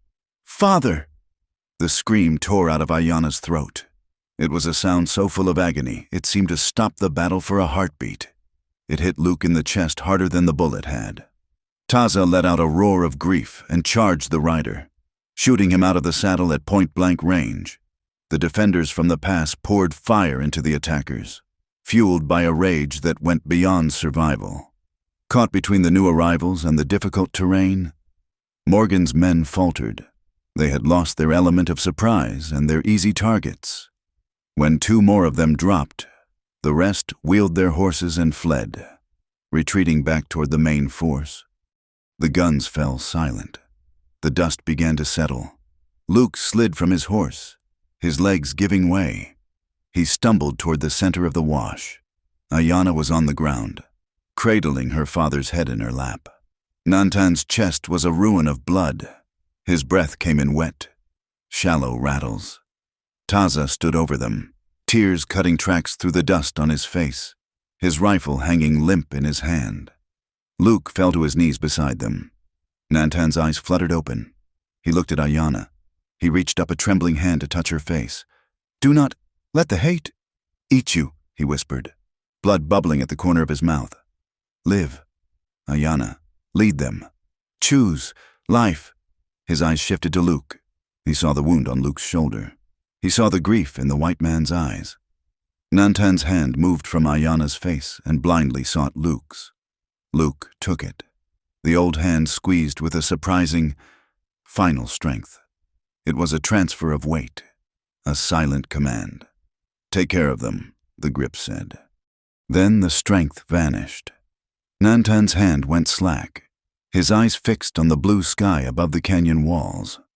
Ayana went rigid. She didn't wail, she didn't cry out again. She stared at her father's face, and Luke watched as something in her broke and then instantly hardened into ice. She slowly lowered her father's head to the ground. She stood up. Her dress was stained with his blood. "Ayana," Luke whispered, reaching out to her. She flinched away from his touch as if he were made of fire. She looked at him. Her eyes were empty. The warmth, the promise, the love they had shared by the stream the night before, it was all gone, buried under the body of the chief. "You brought this," she said. Her voice was a dead thing. "Ayana." "No," Luke pleaded. "We tried. Your plan," she said. Your world! Your bullets!" She looked around at the broken bodies in the dust, at the smoke beginning to rise from the brush where a stray spark had landed. She looked back at Luke. She looked at his white skin, his blue eyes, the army boots he still wore. She didn't see the man who had held her. She saw the enemy. She saw the reason her father was dead. "Don't touch me," she whispered. She turned her back on him and walked toward Taza, beginning to issue orders in a voice that was cold, sharp, and terrifyingly calm. Luke knelt in the bloody dust, clutching his wounded shoulder, watching the woman he loved turn into a stranger. He had saved the tribe, perhaps, but he had lost everything else. The valley, once a place of hope, felt desecrated, and the silence that followed was louder than the guns. The retreat was a march through the throat of hell. They left the broken bodies of their dead in the shallow graves of the ravine, covered with heavy stones to keep the coyotes at bay, and pushed upward into the spine of the mountains. The land here was not the rolling high meadows of spring. It was a jagged, unforgiving fortress of granite and scree, where the air grew thin and the wind carried the taste of ice even in the height of summer. The horses suffered first. Their hooves cracked on the razor-sharp shale, and their ribs began to show through their dusty coats as the grazing dwindled to patches of tough, bitter scrub. Water was scarce, found only in deep, shadowed crevices where the sun could not reach to steal it. Luke Carver rode near the rear, his left arm bound tight against his chest in a sling made from a torn strip of blanket. His shoulder throbbed with a dull, sickening rhythm, a constant reminder of the bullet he had taken. But the pain in his body was nothing compared to the silence that walked beside him. The tribe was broken. Nantan was gone. The spiritual center of their world had been punched out by a rifle bullet, and the grief was a heavy, suffocating blanket that smothered even the children's cries. Yet, in that vacuum of leadership, a new strength began to solidify. Ayana did not weep.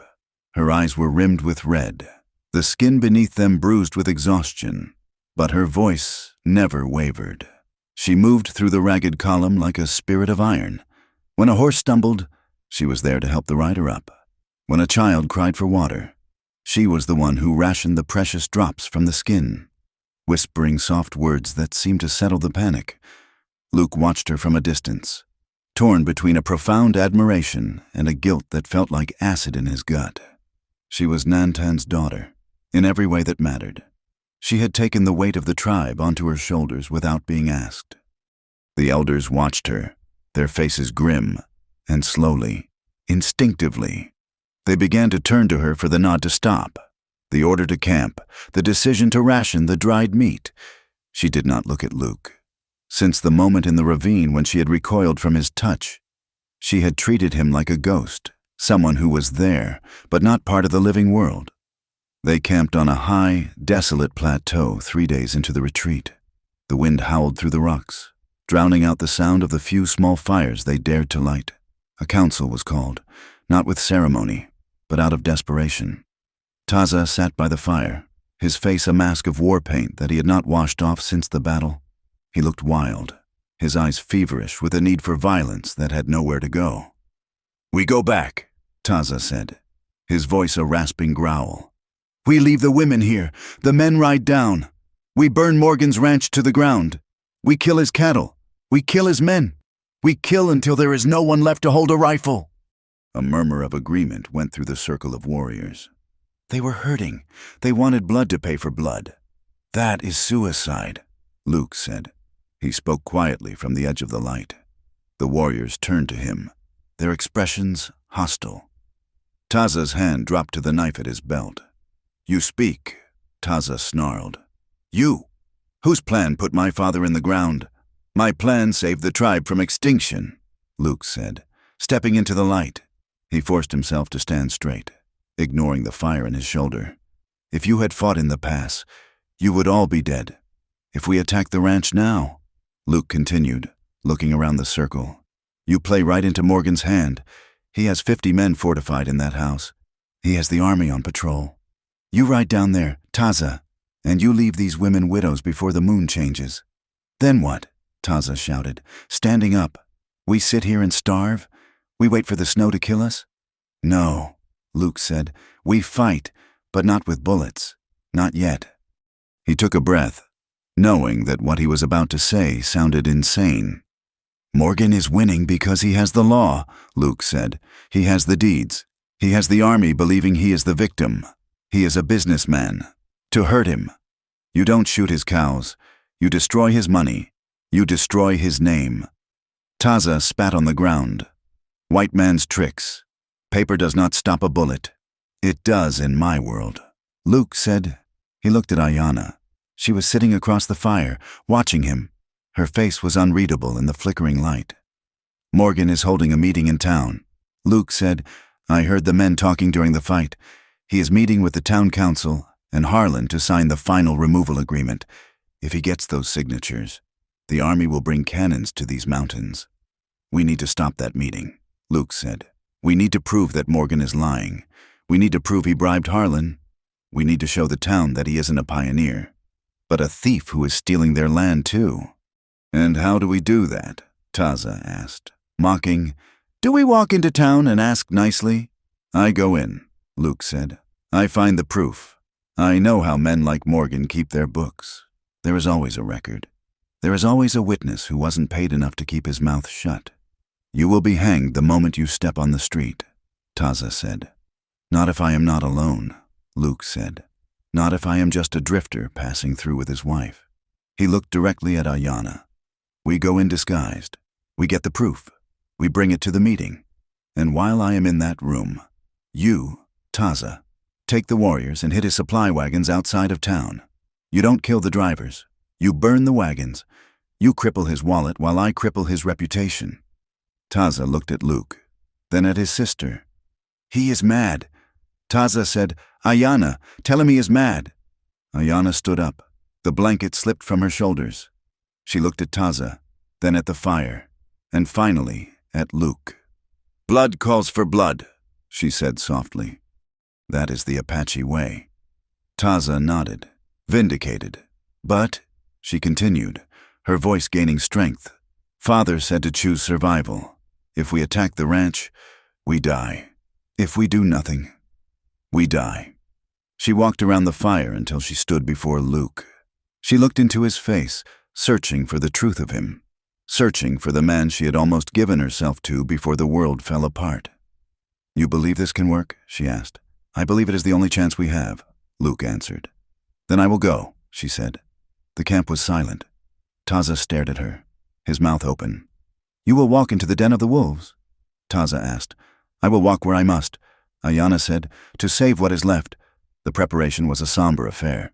They had looted some clothes from a settler's wagon months ago, keeping them for trade.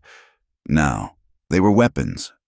Ayanna retired to a small shelter to change.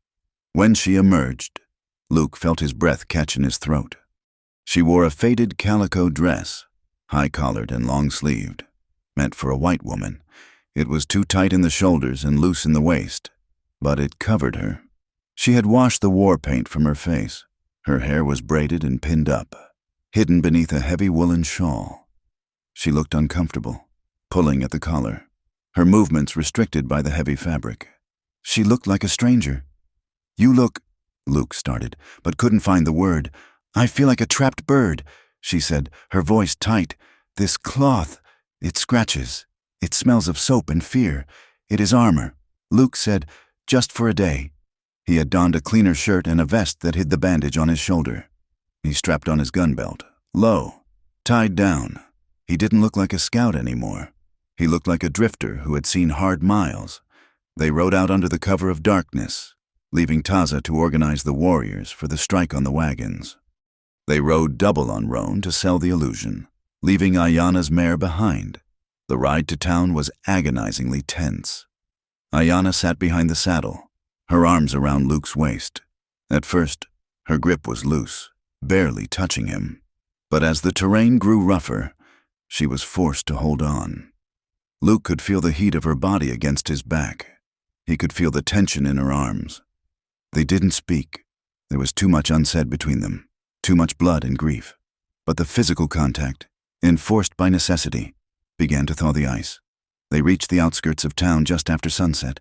The town was busy, the saloons filling up, the street lamps casting pools of yellow light on the dusty road. Luke pulled his hat low. "Keep your head down," he whispered. "You are shy. You are tired. Let me do the talking." They rode down the main street. Luke felt Ayanna stiffen against him as they passed a group of soldiers laughing on a porch. She buried her face in his coat, trembling. "Easy," he murmured, reaching back to cover her hand with his. "I have you." He felt her fingers curl into his palm. It was a desperate grip. In this world of square buildings and loud voices, he was her only anchor. They hitched the horse in an alley behind a livery stable. Luke helped her down. For a moment, his hands lingered on her waist. She looked up at him from under the shawl.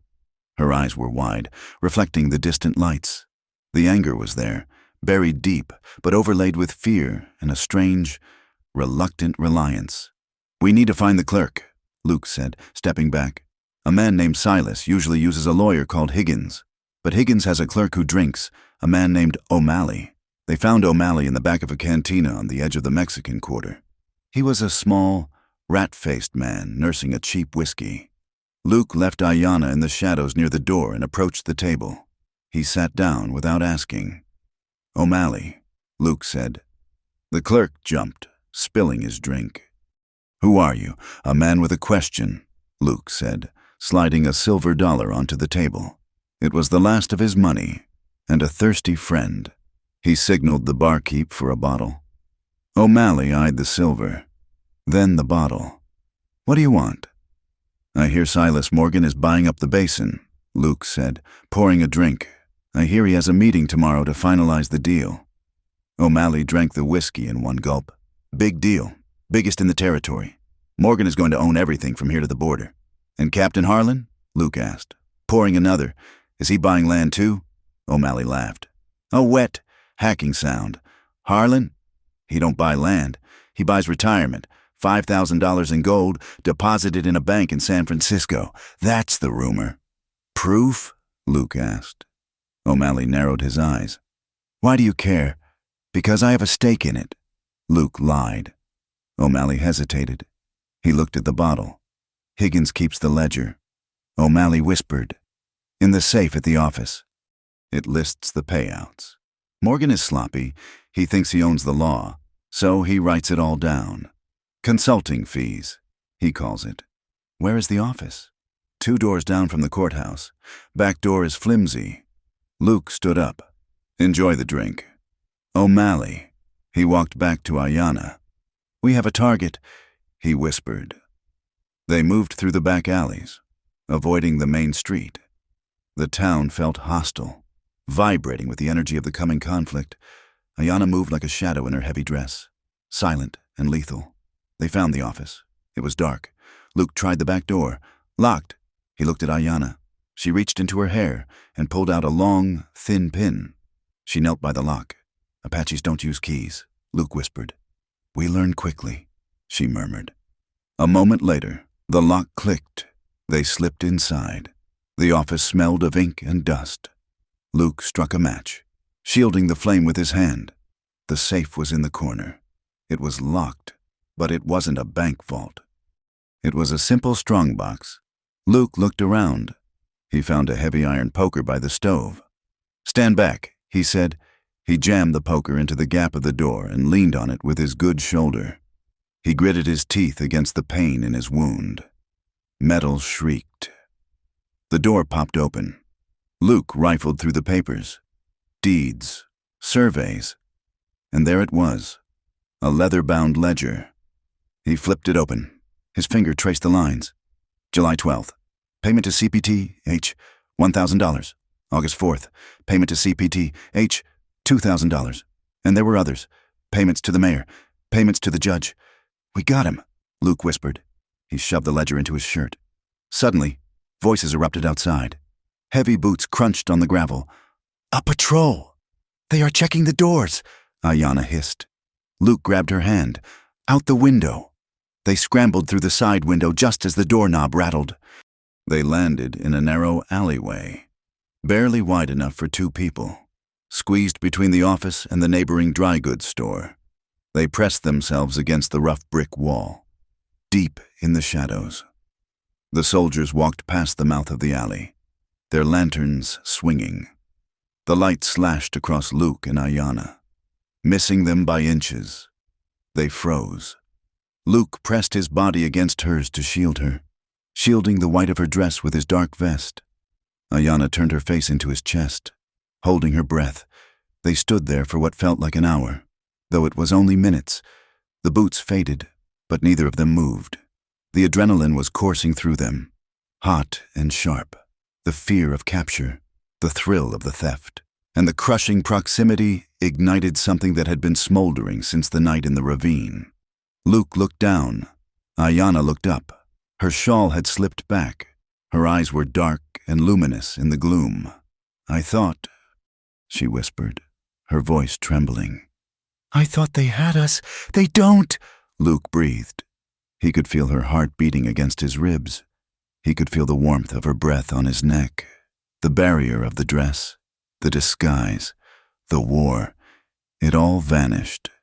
There was only the heat of her skin and the desperate need to affirm that they were alive. Luke brought his hand up to cup her face. His thumb brushed her cheekbone. "Ayanna," he said, his voice rough. "I meant what I said. I am yours. If we die tomorrow, I die yours." Ayanna let out a shuddering breath. She reached up and cupped his jaw, her fingers tracing the stubble. "You are not a traitor," she whispered fiercely. "You are my heart. I choose you. Luke Carver, fully, despite the blood, despite the grief. I choose you." She pulled his head down. This kiss was not like the one in the storm. That had been a question. This was an answer. It was deep, slow, and devastatingly possessive. It tasted of salt and dust, and a love that had clawed its way up through rock to find the sun. Ayanna opened to him, pressing her body against his, trying to merge their broken pieces into something whole. Luke groaned low in his throat, his hand tangling in the hair at the nape of her neck. He kissed her like a drowning man finding air. He wanted to stay in this alley forever. He wanted to forget the ledger and the war. But footsteps clattered on the boardwalk above them. Reality crashed back in. They pulled apart, breathless, their foreheads resting against each other. "We have to go," Luke whispered, his voice unsteady. Ayanna nodded, her eyes shining. "Yes, but we are not finished." They slipped out of the alley and back to the horse. The ride back to the hills was different. The silence was no longer heavy. It was charged with a shared secret, a bond that had been sealed in the shadow of the enemy. They reached the camp well before dawn. Taza was waiting. Luke tossed the ledger to him. "It is all there," Luke said. "The bribes, the lies." Taza looked at the book, unable to read the words but understanding their power. "The meeting is at noon," Luke said. "I will walk in at 10 minutes past. That is when you strike the wagons. Taza, when they hear the smoke, they will look out the window, and I will be standing there with the book." Taza nodded. A grim smile touched his lips. "It is a good plan." "White man, brother," Luke corrected. Taza paused, then nodded once. Sharply, "Brother." The camp settled into the restless quiet of the pre-dawn hours. The warriors began to prepare their weapons for the raid. Luke walked away from the main fire, heading toward a small, hidden hollow in the rocks 100 yards upstream. It was a place of solitude, sheltered by ancient junipers. He sat down on the soft pine needles, the weight of the coming day pressing on him. Soft footsteps approached. Ayanna stepped into the hollow. She had removed the restrictive dress and was back in her buckskins, but she had left her hair loose. It fell around her shoulders like a dark waterfall. "You should sleep," Luke said softly. "I cannot sleep," she said. She sat down beside him. The stars were spread above them like a cold river of light, brilliant and indifferent. She looked at the sky. "Do you think there is a place for us?" she asked. "After tomorrow?" Luke took her hand. "There is a valley I saw once," he said. "Up north, in the rim country. Too high for cattle, too cold for the soft settlers. It has water. It has game." He looked at her. "I want to build a house there. Ayanna, not a wickie-up, not a white man's mansion. A cabin, with a porch where we can watch the sun go down. A home." she whispered, testing the word. A home, he confirmed. Where your people can come. Where we can have... He stopped. Children, she finished for him. She turned to face him, her eyes searching his. Mixed blood children, she said. The whites will call them half-breeds. The Apache will look at them with suspicion. Let them look, Luke said fiercely. We will raise them to be strong, stronger than both sides. Ayanna moved closer. The conversation faded. Words were not enough anymore. They were two people standing on the edge of a precipice, and the only thing keeping them from falling was the gravity between them. She reached out and began to unbutton his vest. Her hands were steady, deliberate. Luke caught her wrists. Ayanna, no shame, she whispered, repeating the words she had said in the storm. No doubt. She leaned in and kissed the hollow of his throat. I want this. Luke, I want to know you before the guns speak. Luke let go of her wrists. He pulled her into his arms, lowering her back onto the bed of pine needles and blankets. The night air was cold, but the heat between them was a living thing. They moved with a slowness born of reverence. Luke traced the scars on her arms, the map of her survival. Ayanna traced the puckered bullet wound on his shoulder, the old lash marks on his back from his childhood, reading the history of his pain with her fingertips. When they finally came together, it was not a frantic grasping. It was a surrender. It was a shedding of the armor they had both worn for so long. Luke buried his face in her hair, whispering her name like a prayer. Ayanna held him with a strength that belied her slender frame, arching into him, claiming him as her husband in the eyes of the stars and the earth. It was fierce. Yes, it was the desperate passion of lovers who know the sun might bring death, but beneath the fire, there was a profound tenderness, a silent language of hands and lips that promised, I see you, I accept you, I am with you. In the aftermath, they lay tangled together under the buffalo robe, listening to the wind sighing in the junipers. Ayanna rested her head on his chest, listening to the steady beat of his heart. You belong to me, Luke Carver, she whispered into the darkness. And you to me, Ayanna, he replied, kissing the top of her head. Whatever the law says, whatever the army says, we are married. They lay there until the sky began to turn gray in the east. The brief sanctuary of the night was ending. They dressed in silence. The intimacy of the night hung around them, a shield against the coming violence. They walked back to the horses. The warriors were mounted, ready to ride with Taza. Luke checked his revolver. He checked the ledger tucked securely in his belt. He swung up onto roan. Ayanna mounted her mare. She had her bow across her back and a rifle in the scabbard. She would be leading a second group to position themselves in the hills above the town. A fail-safe if Taza's raid failed. They brought their horses close together one last time. Luke reached out and took her hand. Ride fast, he said. Keep your head down. You talk too much. Cowboy, she said, a faint, sad smile touching her lips. She squeezed his hand hard. Then let go. Come back to me, she whispered. I will, Luke promised. He turned roan toward the town, toward the daylight and the white world that wanted him dead. Ayanna turned toward the hills. They rode away from each other, carrying the memory of the night in their blood, knowing that the next few hours would decide whether their love would have a place in this harsh land, or if it would be just another ghost story whispered in the wind. The sun hung directly overhead, a white-hot coin pressed into the blue sheet of the sky, baking the town of Verde until the air itself seemed to shimmer and warp. It was noon. The heat was a physical weight, heavy enough to silence the usual midday bustle of the street. Even the stray dogs sought the deep shade under the boardwalks, panting with their tongues lolling in the dust.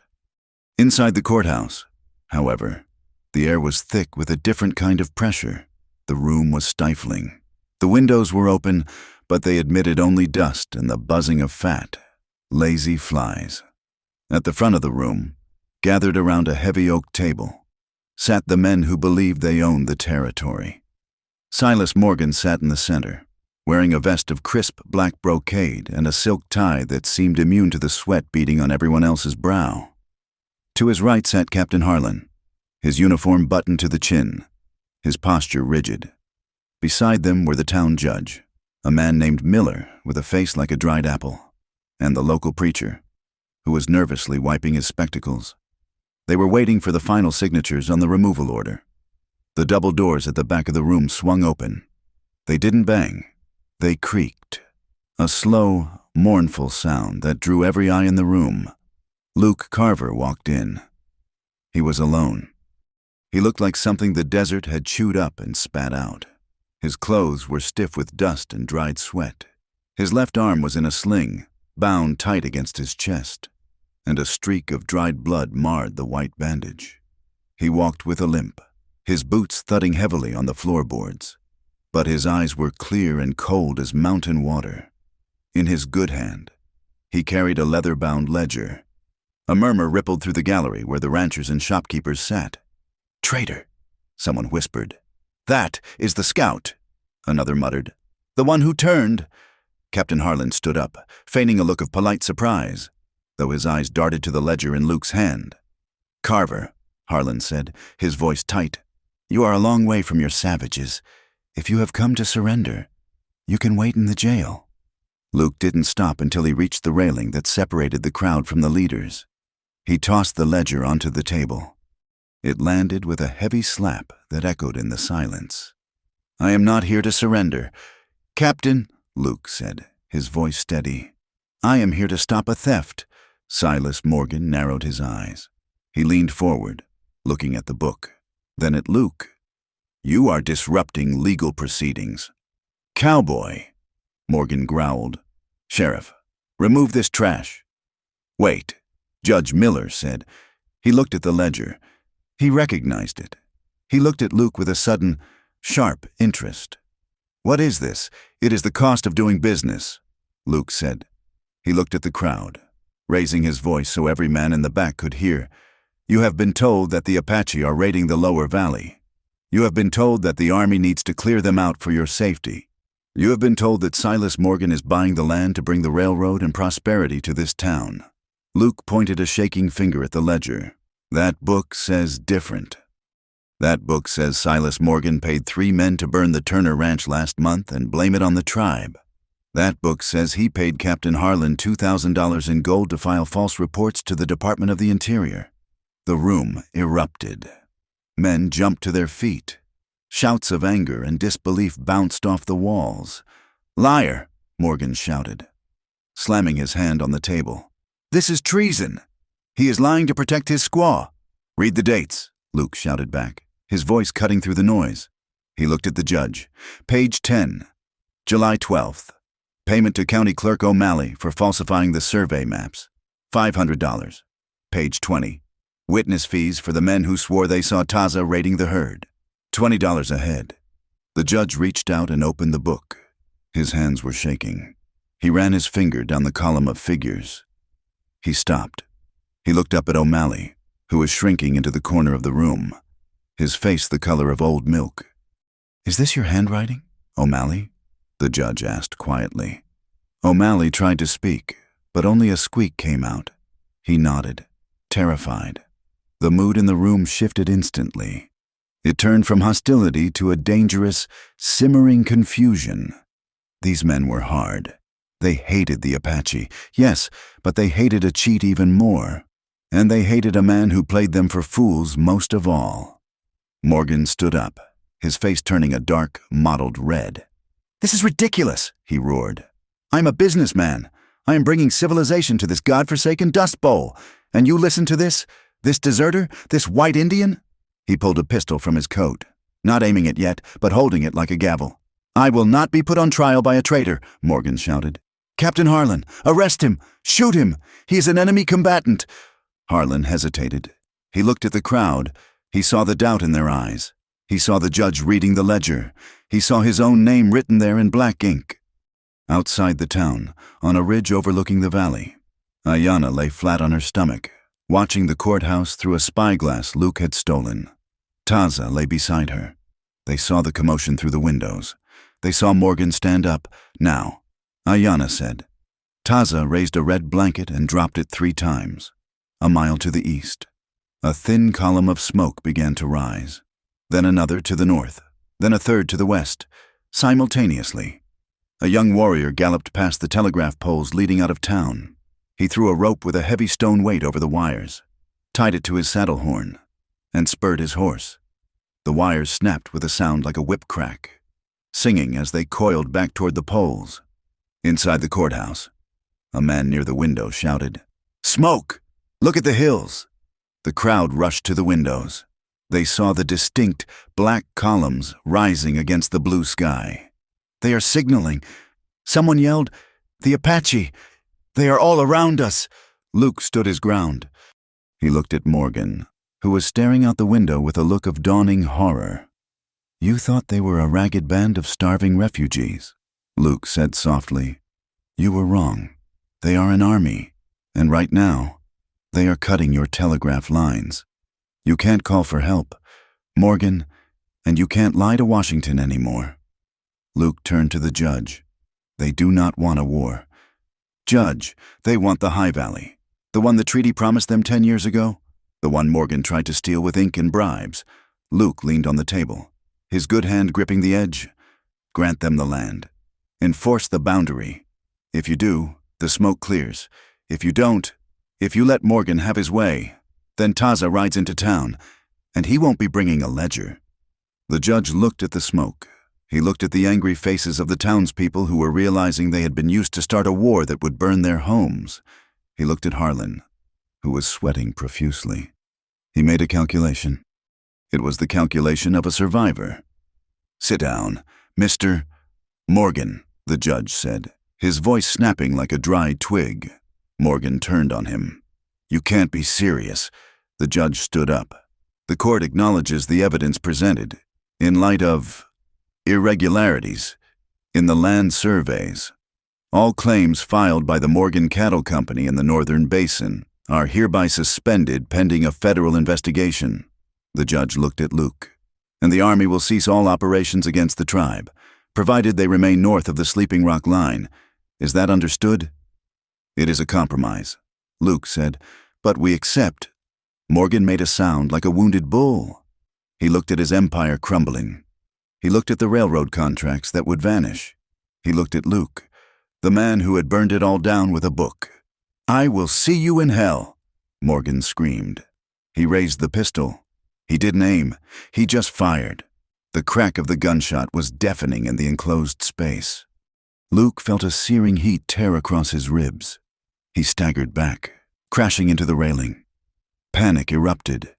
Men dove under benches. Women screamed. Morgan cocked the hammer again, his eyes wild.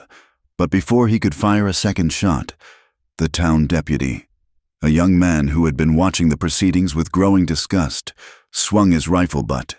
It connected with Morgan's wrist with a sickening crunch. The pistol flew across the room.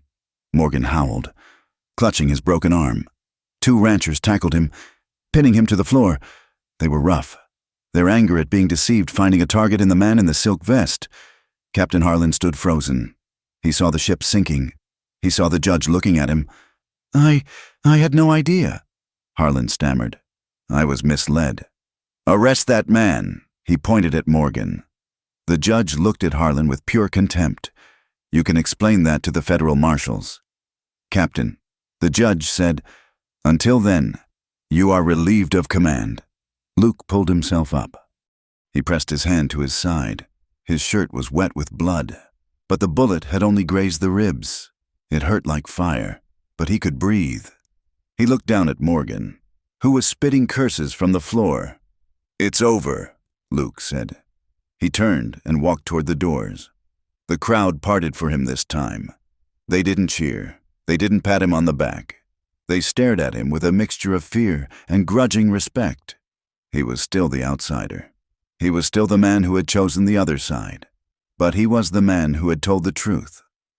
Luke pushed the doors open and stumbled out into the blinding sunlight. The street was empty. The dust was settling. He walked toward the alley where he had left the horse. His vision was swimming slightly. The heat, the blood loss, the adrenaline crash, it was all hitting him at once. He turned the corner into the shade of the alley. Ayanna was there. She had ridden down the moment she saw the commotion spill out onto the street. She was standing by Roan, her face pale, her eyes wide with terror.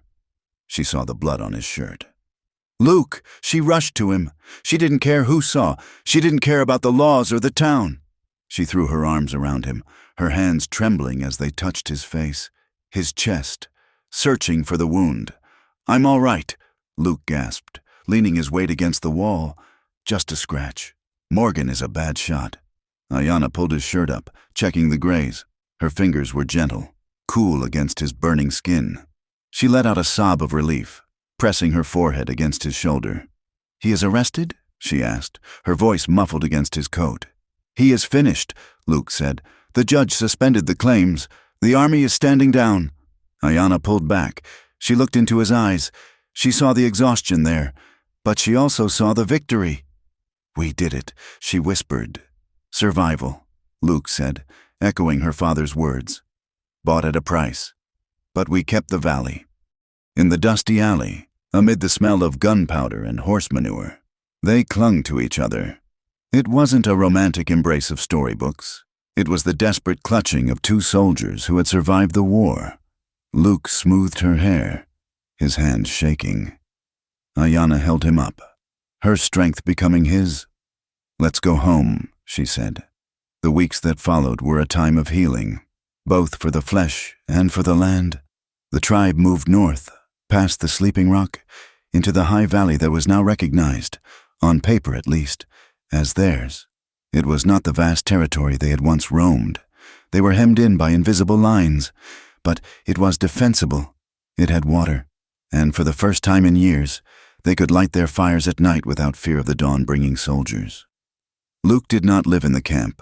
He chose a spot on the southern edge of the valley, where the pine forest gave way to the open range. It was a boundary place, a place between worlds. He built a cabin there. It was small, built of rough-hewn logs and chinked with mud.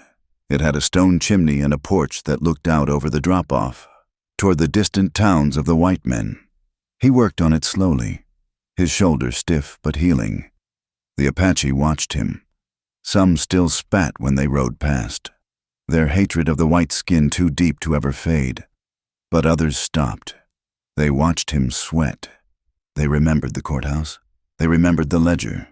One evening, as Luke was struggling to lift a heavy ridgepole, a shadow fell over him. He looked up. Taza stood there. The warrior still walked with a limp from the bear trap, and his face was a map of new scars from the battle in the pass. Taza didn't speak. He stepped forward, grabbed the other end of the log, and heaved. Together. They lifted it into place. They stood back, breathing hard. Taza looked at the cabin. "It is a small wickiup." Taza grunted. "The wind will blow through these cracks." "I'll fill them with moss," Luke said, wiping his brow. Taza looked at Luke. He reached out and gripped Luke's shoulder. "The good one. You bleed like us," Taza said. "You fight like us." He paused, struggling with the word. "Brother." Taza said. "Brother," Luke replied. Taza nodded, then turned and walked away. It was not a hug. It was not a tearful declaration. But in the silence of the mountains, it was everything. Ayanna moved between the two worlds like a weaver passing a shuttle through a loom. She was the leader of her people now. She sat in the council. She organized the winter stores. She dealt with the army patrols that occasionally rode up to check the boundary lines, meeting them with a gaze so fierce that the soldiers looked at their boots. But every night, when the sun dipped below the peaks, she rode to the cabin. She was Luke's wife. There had been no priest, no ceremony with rings, but the tribe knew, and the mountains knew. One evening in late autumn, the air crisp and smelling of pine, they sat on the porch. A fire crackled inside the cabin, casting a warm glow through the open door. Luke sat in a rocking chair he had built, whittling a piece of cedar. Ayanna sat on the railing, her legs dangling, wearing one of Luke's old flannel shirts over her buckskin skirt. She was laughing softly. "Say it again," she said. "Shush," Luke said. struggling with the Apache word for bear. "Shush!" "No," she giggled. "You sound like a snake. It is deep in the throat. Shush! I'll stick to bear," Luke grumbled, smiling. "My throat isn't built for your language." Ayanna hopped down from the railing. She walked over to him and took the knife and wood from his hands. She placed them on the floor. She straddled his lap, wrapping her arms around his neck. She picked up his hat from the table and placed it on her own head. It slid down over her eyes. She pushed it back, grinning at him. "You are a terrible Apache," she teased. "And you make a terrible cowboy," he countered, adjusting the hat so he could see her eyes. Her smile faded slowly, replaced by a look of intense, quiet emotion. She traced the line of his jaw, the gray that was beginning to show in his beard. "We made it," she whispered. "The snow is coming, and we are here." Luke wrapped his arms around her waist, pulling her close. "We are here," he said. They looked out at the horizon. Far to the south, the lights of a new town were twinkling in the distance. The railroad was coming. More settlers were coming. The world was changing, shrinking, closing in around them. They knew the peace was fragile. They knew that one day the paper might burn again, and the guns might return. They spoke sometimes, in low voices, about the children they might have. Children who would walk in two worlds, who would face a prejudice neither of them could fully shield them from. But as the sky blazed into a brilliant, defiant orange over the jagged hills, Luke felt a peace he had never known in all his years of wandering. He looked at the woman in his arms, the woman who had once looked at him with hatred, who had saved him in a storm, who had stood beside him in the fire. He took her hand, interlacing their fingers. Her skin was dark against his, scarred and strong. The future was a dark road, unmapped and dangerous, but they would walk it together. Ayanna leaned her head on his shoulder. Luke rested his chin on the brim of the hat she wore. In the silence of the high valley, standing at the doorway of their home, the white cowboy and the Apache woman watched the night come on. They did not light a lamp. They did not need to. Their love, born of tragedy, guilt, courage, and fierce desire, was light enough. It burned quietly, defiantly, against the darkness, refusing to be extinguished. Thank you for listening to this story. I hope you enjoyed the journey of Luke and Ayanna through the rugged landscapes of the American Southwest. It has been a pleasure to bring this tale of love, survival, and history to life for you. I would love to know where you are listening from today. Please leave a comment below and share your location. If you enjoyed this story, I encourage you to subscribe to From Wild West so you never miss a new adventure. Please share your thoughts on the story in English in the comments section. Did Luke make the right choice? What do you think the future holds for them? I look forward to reading your insights. Until next time, keep your eyes on the horizon.